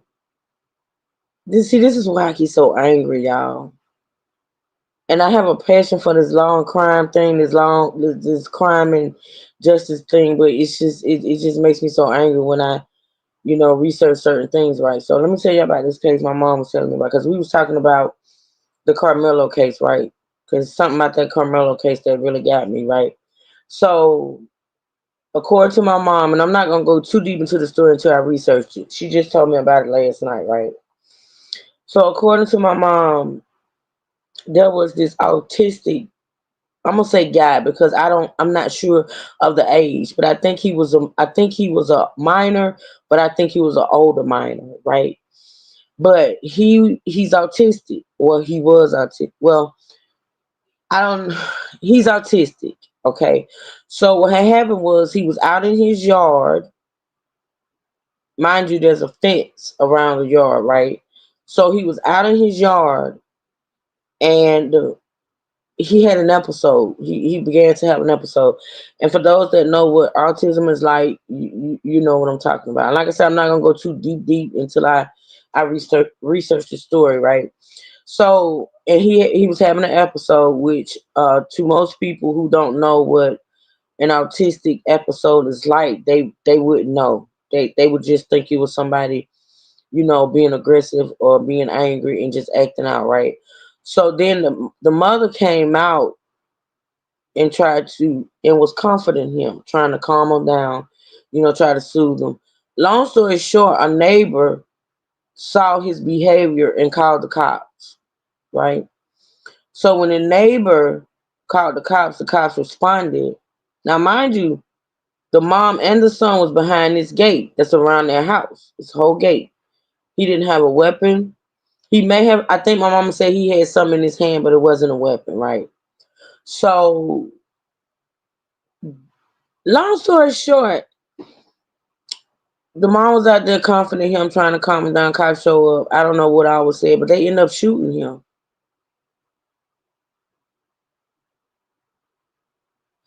They end up shooting him. Now he was acting out. He was having an episode, but as far as the threat to the cops, I'm not sure of how much of a threat he was. I don't know, like if he went towards the gate, like he was coming for them. I don't know any of those details yet, but they end up shooting him. So in there's other cases that I know of where, people have been shot by the police. Like in this situation, you got a student or a guy that has a weapon. He shot 6 people. He's commanded to drop his weapon. He did not drop it. They shot him, right? But apparently they didn't shoot to kill. But I know of cases where they have. And my question is, when is the protocol to shoot to kill? Because I think we had a conversation about this on a previous case we was talking about, to whereas, and I think if I'm not mistaken, that's why I need the truth. I think the truth kind of laid it out to me that cops are actually trying to shoot to kill. I'm not going to quote that verbatim, but I'm going to ask him about that, because I feel like, and I'm going to be so honest, like I feel like if this guy was of another race other than Caucasian, he would probably be dead. Yeah, I think he would probably be dead. And I'm not saying that I wishing this guy to be dead. I don't think, as far as the cops are concerned, I think if they're going to shoot somebody, they should just shoot the person to, like, just stop them from, like, shooting or something, not shoot to kill. You can shoot them in the arm, you can shoot them in the leg or whatever. I don't think they should shoot to kill, but I don't know the specifics on, how they do that. But I will say, though, that I think if this guy was of any other race other than Caucasian, he would probably be dead. I stand on that. Let's listen. Recording, he has not told them his alleged motive for this attack. But we went through dozens of pages of court documents, and we were able to learn a good amount about Phoenix Eichner's childhood, his family, and the custody battle that went on for years. We found in Leon County court records this image of Phoenix Eichner's biological mom. Her name is... Hold on, y'all. This is good. This is good. Hold on. That's his, I feel that way, Bruce. I do. This is his biological mother. Let me see. Are y'all seeing it? I wanted to come up so y'all can see it. Okay, there it is. Anne Marie Erickson. This image was included in a document related to a 2020 probation violation related to her conviction of removing a minor from the state, which I'll talk about in a moment. This is a 2015 lawsuit that was filed by Phoenix's biological mom. Her name is Anne Marie Erickson. We went through those pages of court documents, and they detail a tumultuous divorce and custody battle involving the alleged shooter when they were young. The other name listed as a plaintiff you see there is Christian Gunnar Erickson. It's been reported that the alleged shooter changed his name to Phoenix Eichner from Christian in 2020. That way he has a name associated with his biological. Okay, so apparently his mom's name is Anne Marie Erickson. Dad's name is Christian Erickson versus Christopher Jason Eichner, Jessica Eichner, Sandra Eichner, and Jerry Eichner, who are the defendants. So is he adopted?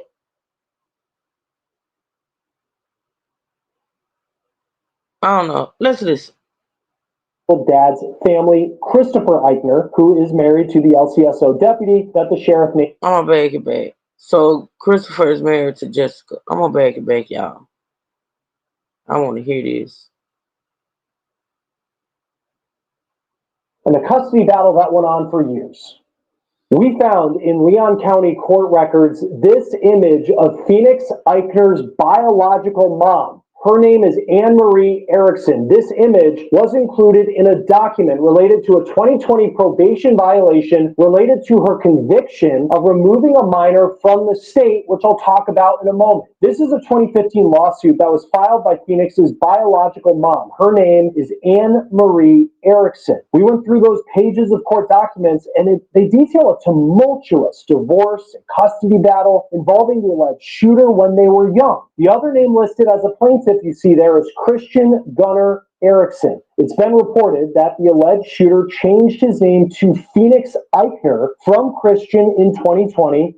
That way he has a name associated with his biological dad's family, Christopher Eichner, who is married to the LCSO deputy that the sheriff named in the news conference yesterday. The shooter's biological mom claimed in the lawsuit. Okay, so basically, yeah, his dad, his biological dad, his name, he changed his name. So his biological dad is married to the deputy. Okay, so he is her stepson. That Phoenix was the victim of psychological and emotional abuse from the time that he was 11 years old. That suit demanded damages that would go into a college fund for the minor who would grow up to become the FSU school shooting suspect named Phoenix Eichner. According to Leon County court records, this case was eventually dismissed, but we also found this document that was filed in Leon County that shows in 2016, the shooter's mom was convicted of a felony charge of removing a minor from the state and failure to return a minor. Erickson spent 30 days in prison. She was put on 2 years probation. We found Erickson's Facebook page, and she posted this on that page back in 2023, quote, "Love being my son, Christian Gunnar, parentheses, Phoenix mother." As far as who Phoenix Eichner was in the care on his dad's side, we see posts like this one on social media of him and other members of his family. And here's a graduation picture from high school that a family member still had public on Facebook. Phoenix's social media accounts were quickly taken down within minutes of the announcement this week of his arrest by the sheriff. This is what his Instagram profile looked like before it was deleted. The bio lists a Bible verse, Jeremiah 51:20, which reads, "You are my war club, my weapon for battle. With you I shatter nations, with you I destroy kingdoms." That is a verse that points to the consequences of people who go against God's will. Now, on the surface, someone who... Hold on, I'm gonna show y'all that. I caught myself clicking on it. Hold on. It's not coming up on this end. Maybe it done dropped. Hold on. I knew there was something going on. Oh, it's a lot. It's a lot. This guy been going through stuff since he was a child. Damn. Oh my God. Hold on. Okay, there it is. Let me go back.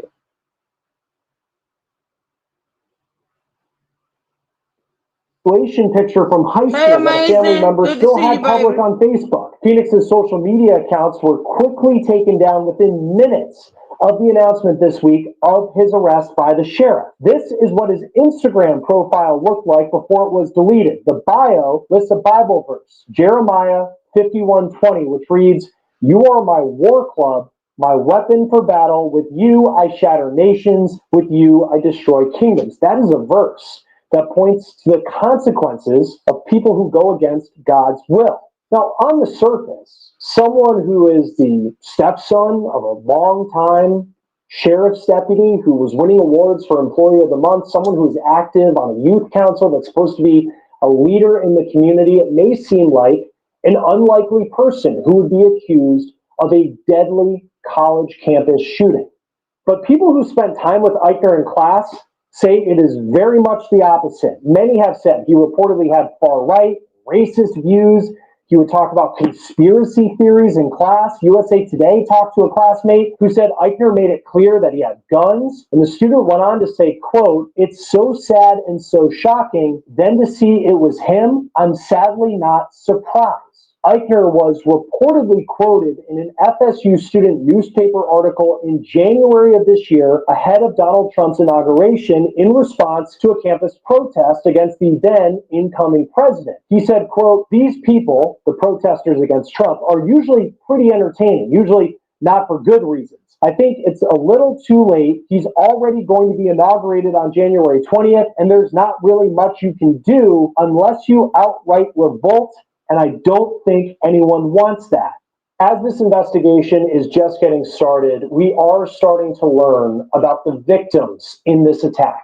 This is 57-year-old Robert Morales. According to his LinkedIn, he worked in dining services at Florida State. His brother announced his death in a post on X. He wrote that Morales loved Florida State, his wife, and his daughter. According to the Miami Herald, Morales was the son of a Cuban-American CIA operative. This is a picture of Morales and his dad, according to his brother in that post on X. Neither of the people who lost their lives in yesterday's attack were students at FSU, but the sheriff said in the news conference that 5 people who were injured were still in the hospital, and there was one person who was also injured, but they were injured running away from the gunfire. Classes at Florida State are canceled through the rest of the week. Several buildings, including the student union, are closed off. They are active crime scenes. Here's a campus map that shows you where that student union is located on the north side of campus. Florida State is a massive state school. It's got roughly 45,000 students. Many of them were put in the lockdown yesterday for multiple hours as police responded. Here's what one student saw and posted on social media.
I'm gonna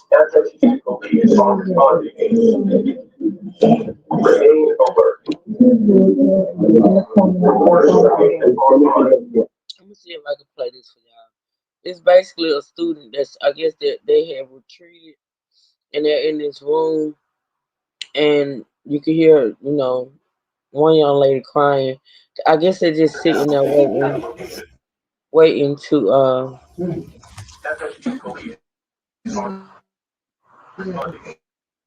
waiting to be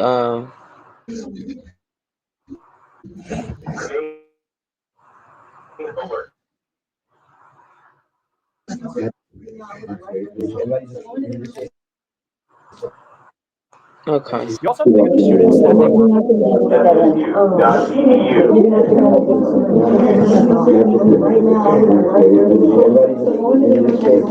You also have to think of the parent and the horror that they lived through yesterday, waiting to hear from their students that they were okay. Here's what one mom said on TikTok.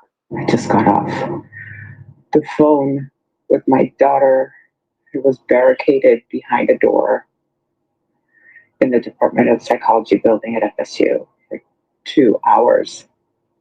Her and like 50 classmates were let out by the SWAT team. And I have no idea. I have so many text messages and DMs and calls.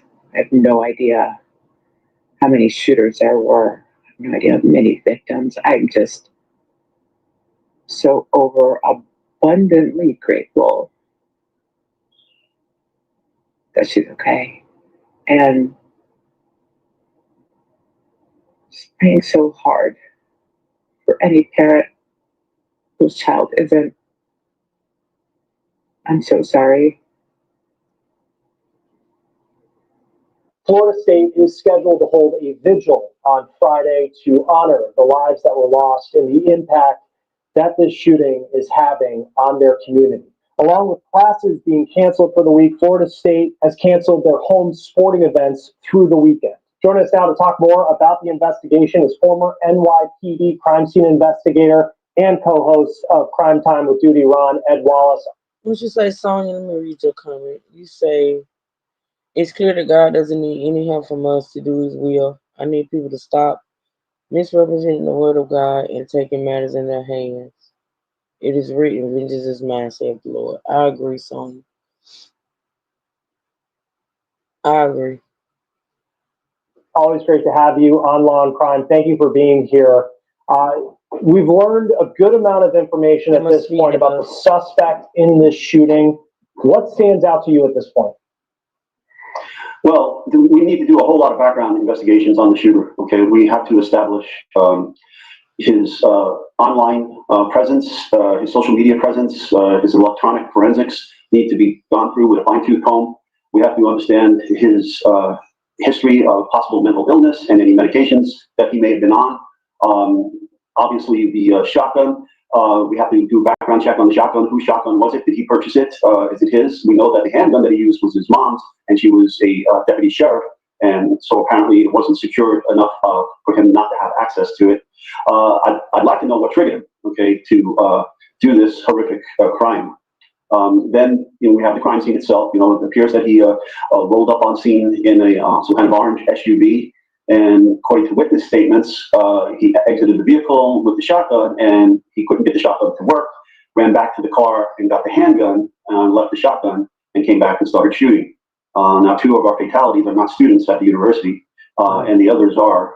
So a lot of this should be on film. There should be a lot of video and closed-circuit TV security footage of the outside of these areas at the student union. So hopefully we'll have a lot of footage to look at. But again, we go back to the beginning.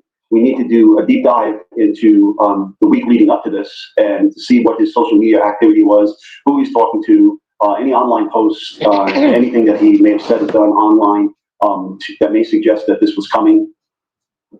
I noticed on his social media yesterday, because I was watching the news conference, and it was within probably 15 minutes where the sheriff announced his name. And if you search Phoenix Eichner, it was on Instagram and Twitter. He was there, and then the social media presence erased, and it was gone. His profiles were no longer on those platforms.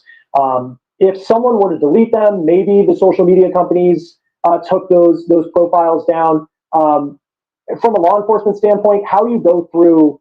Are you able to get information from those platforms if the profiles are no longer public?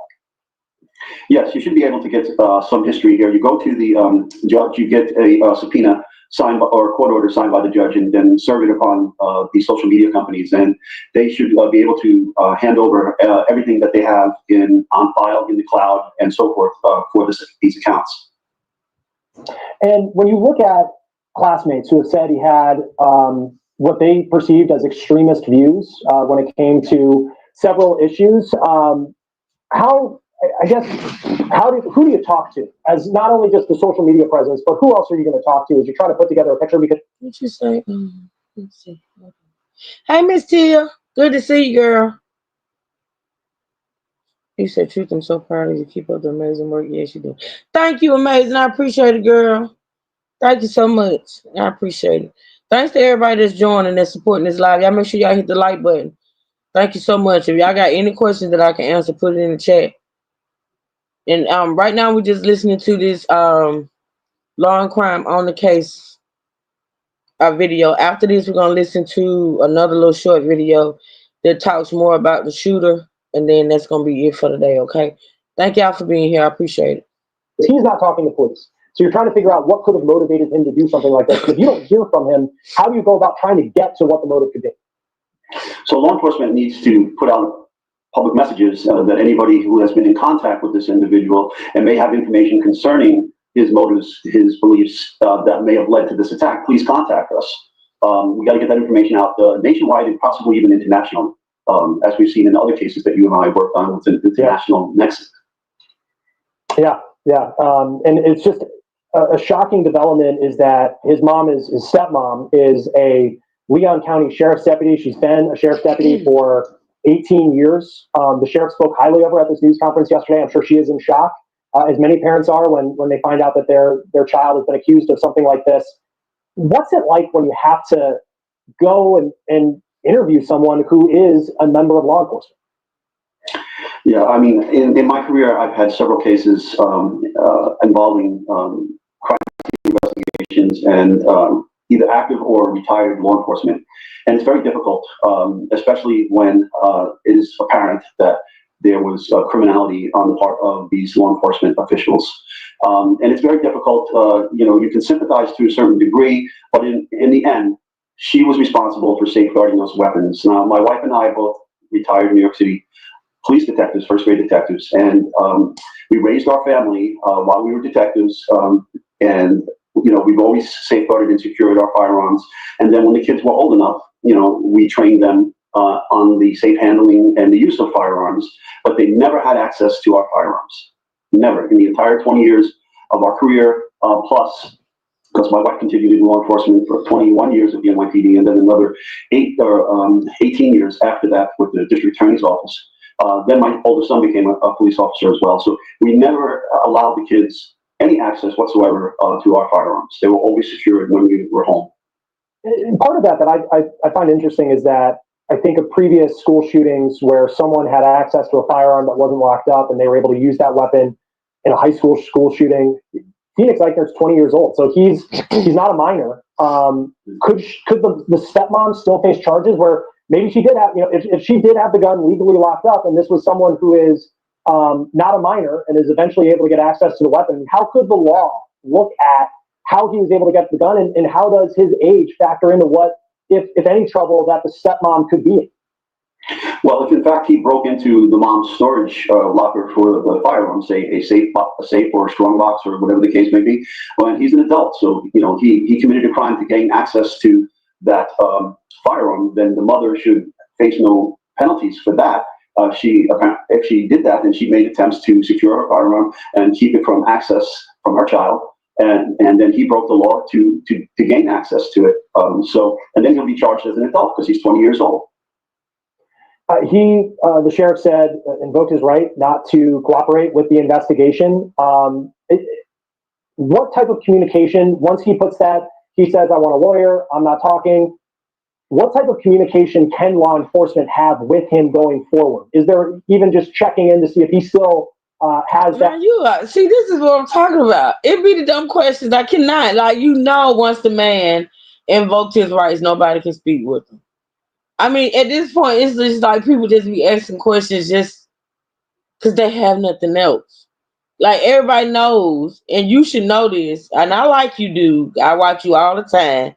You know, once he invoked his rights, nobody can speak to him. Nobody.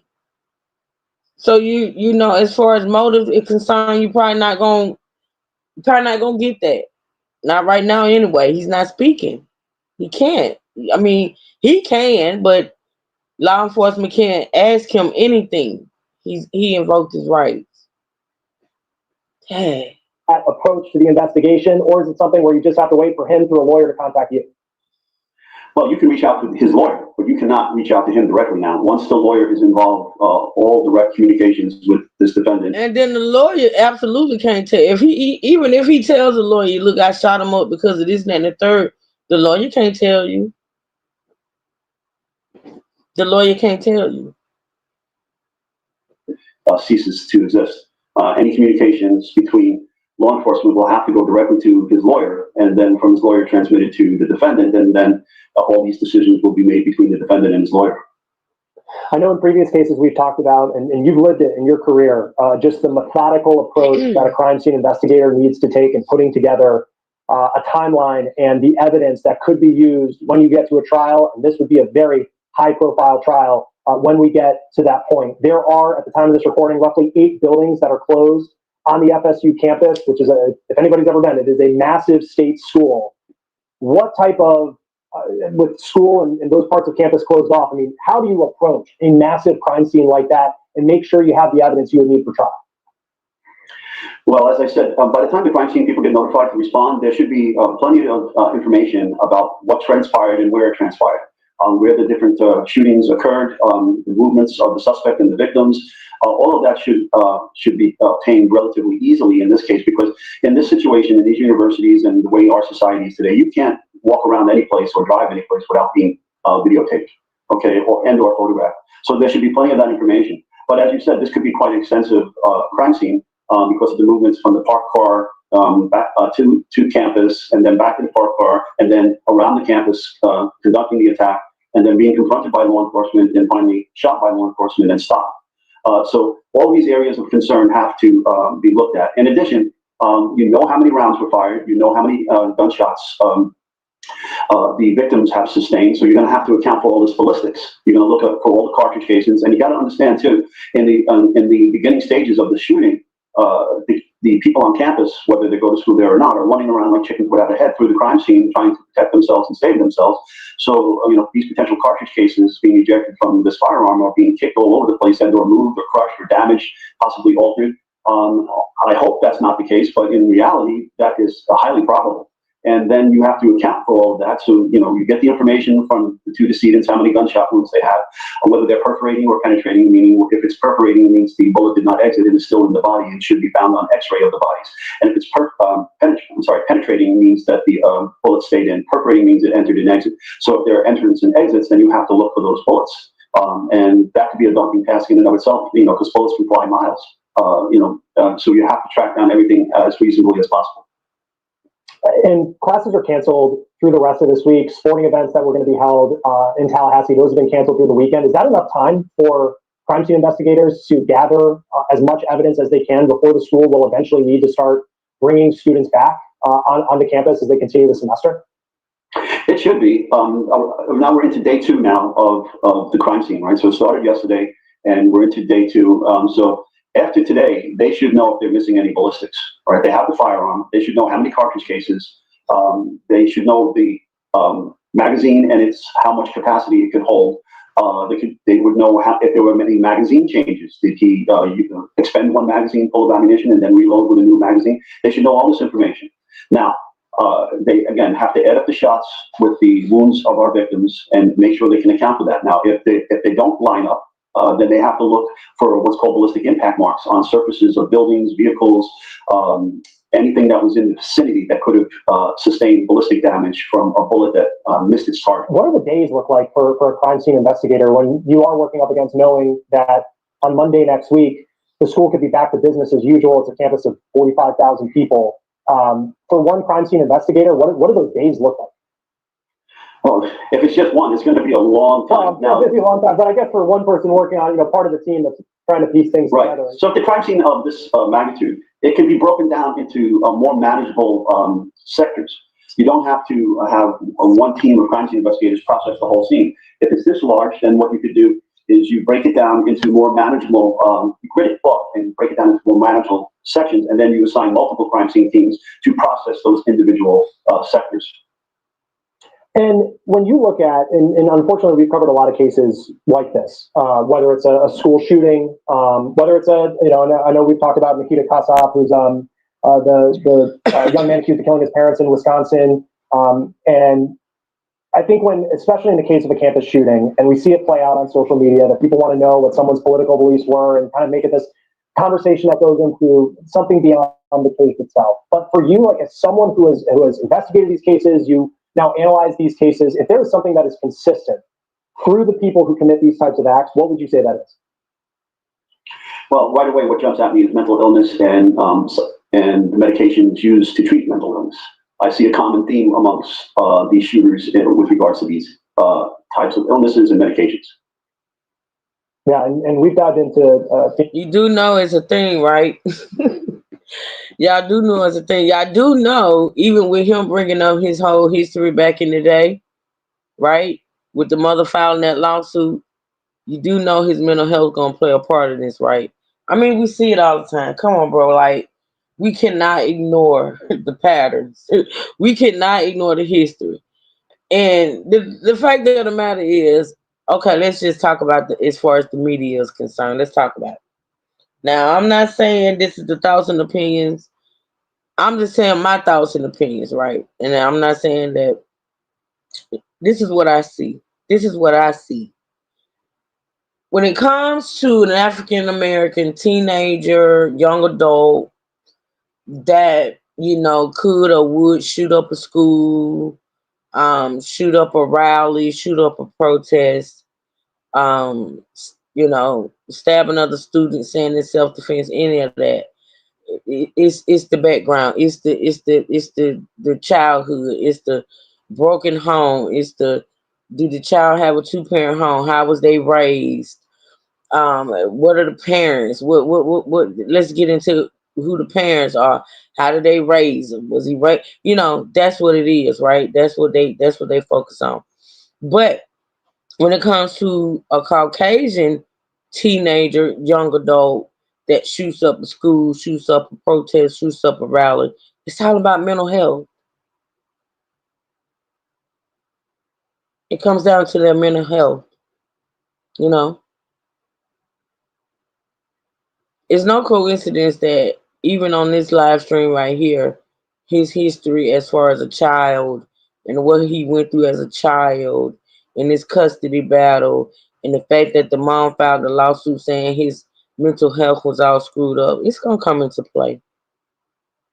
It's going to come into play. I can guarantee it. He's a white thug. He's a thug white person, mental illness. I just see it coming. I see it coming.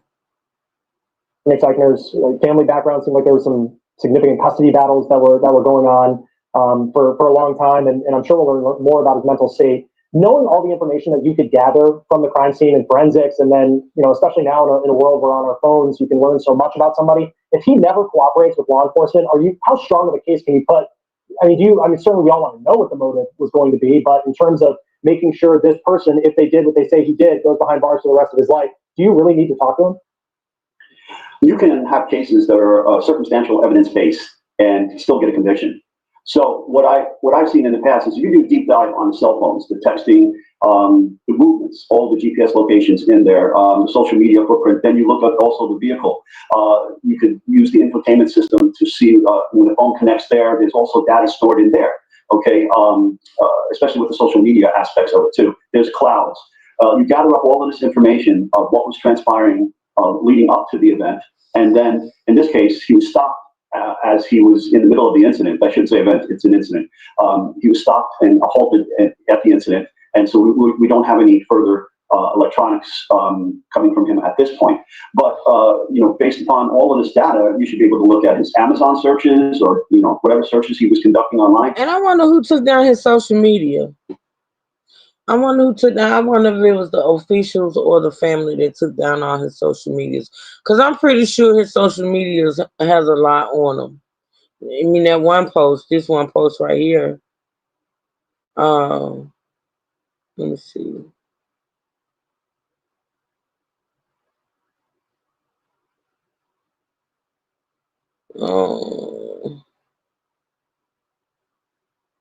That one. I wonder who took down all his social medias. That was fast. I wonder if the officials took it down or the parents took it down. What he was reading online, where he was visiting, what sites, and you should be able to get a profile of who this individual is to probably establish an MO for why he did this.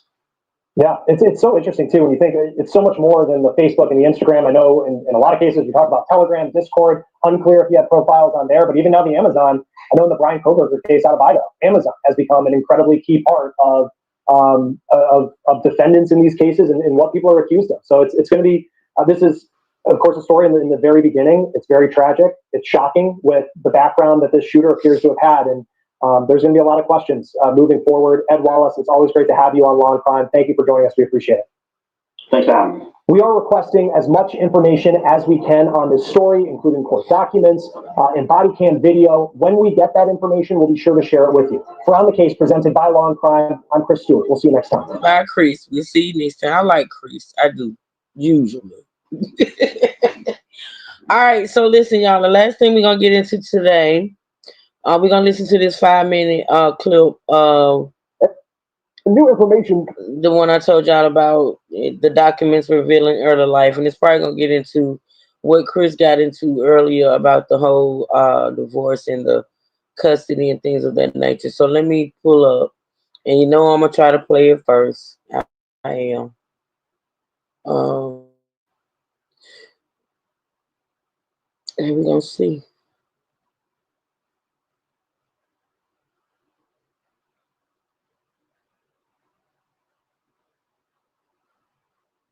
And new information campus killing. Hold on, let me do this.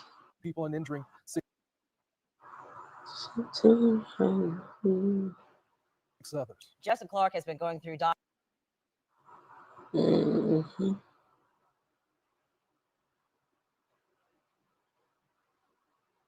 Okay. Let's see if it'll play, y'all. If not, I'll do audio.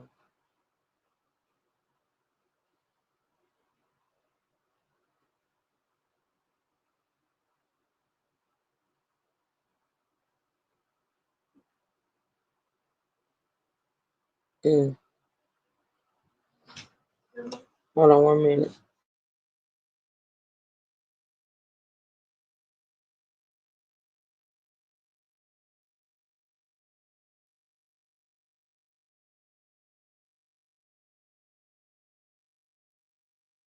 And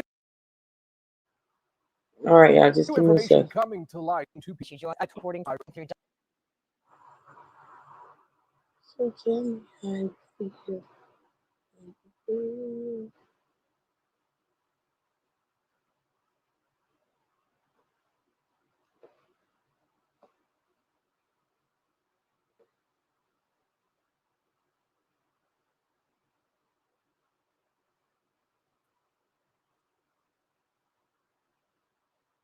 All right, let's check it out. Let's see.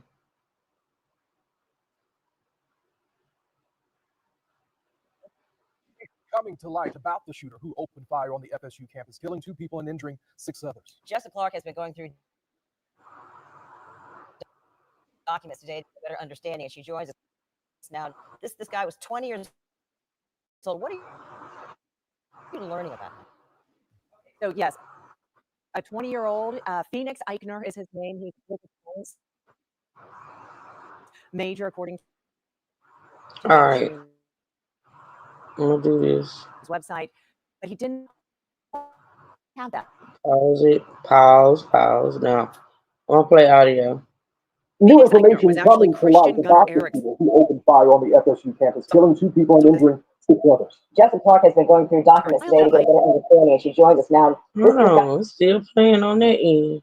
Okay, let me pull up this right here. I'm gonna let that stay up there. New information coming to light about the shooter who opened fire on the FSU campus, killing 2 people and injuring 6 others. Jessica Clark has been going through documents today to get a better understanding, and she joins us now. This guy was 20 years old. What are you learning about him? So yes, a 20-year-old, Phoenix Eichner is his name. He's a political science major, according to the FSU News website, but he did not always have that name. Phoenix Eichner was actually Christian Gunnar Erickson when he was a child. He was also at the center of a custody battle between his 2 parents. His biological mother is Anne Marie Erickson. His father is Christopher Eichner. In 2015, when the boy was 11 years old, court documents show his mother took him to Norway, contrary to a court order. His father found out and legally went through the steps to have the boy return to Florida, stating that his son has developmental delays and special needs, taking medication for several health and mental issues, including a growth hormone disorder and ADHD. The boy's mother was found guilty of kidnapping or removing a minor from the state. Christian, the boy, was returned to his father and stepmother, and his stepmother is a Leon County deputy whose gun he used in the FSU shooting Thursday. Later in high school in 2020, he changed his name, and now Phoenix in 2021 and 2022 was in the Leon County Sheriff's Office Youth Advisory Council, a group in which youth and law enforcement team up to address youth issues. In January, he was quoted in an FSUnews.com article commenting on a rally on campus, which spoke out against President Donald Trump's policies and Israel's war in Gaza, among other things. 5:30, ABC News received a statement from the accused shooter's biological mother. She said, quote, "When I heard what had happened, was frantic, thought he might be the one hurt, and then when I found out it was him, I just collapsed at work."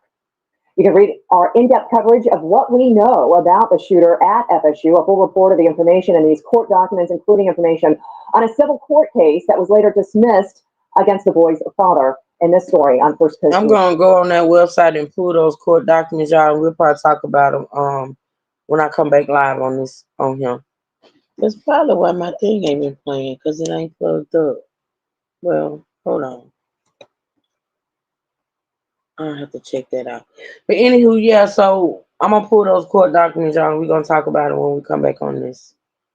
.com. And so now we're going to turn to Legally on Shannon Schott. She joins us live here in the studio. Thanks for coming in this Friday. So let's rewind a little bit and look at the last major school shooting, a mass school shooting in Florida, and that was Parkland in 2017. Correct, yeah. And there have been other shootings, right, in Florida schools. Yes, there's been a lot of shootings that we know of from organizations that keep track of the shootings that are happening in our schools. But this is one of the larger ones that we've seen, one of the mass shootings, unfortunately, especially again at a Florida campus. Okay, and so we're looking at Parkland because the shooter at Parkland was Nicholas Cruz. And this is important because we're wondering what happens next in this case.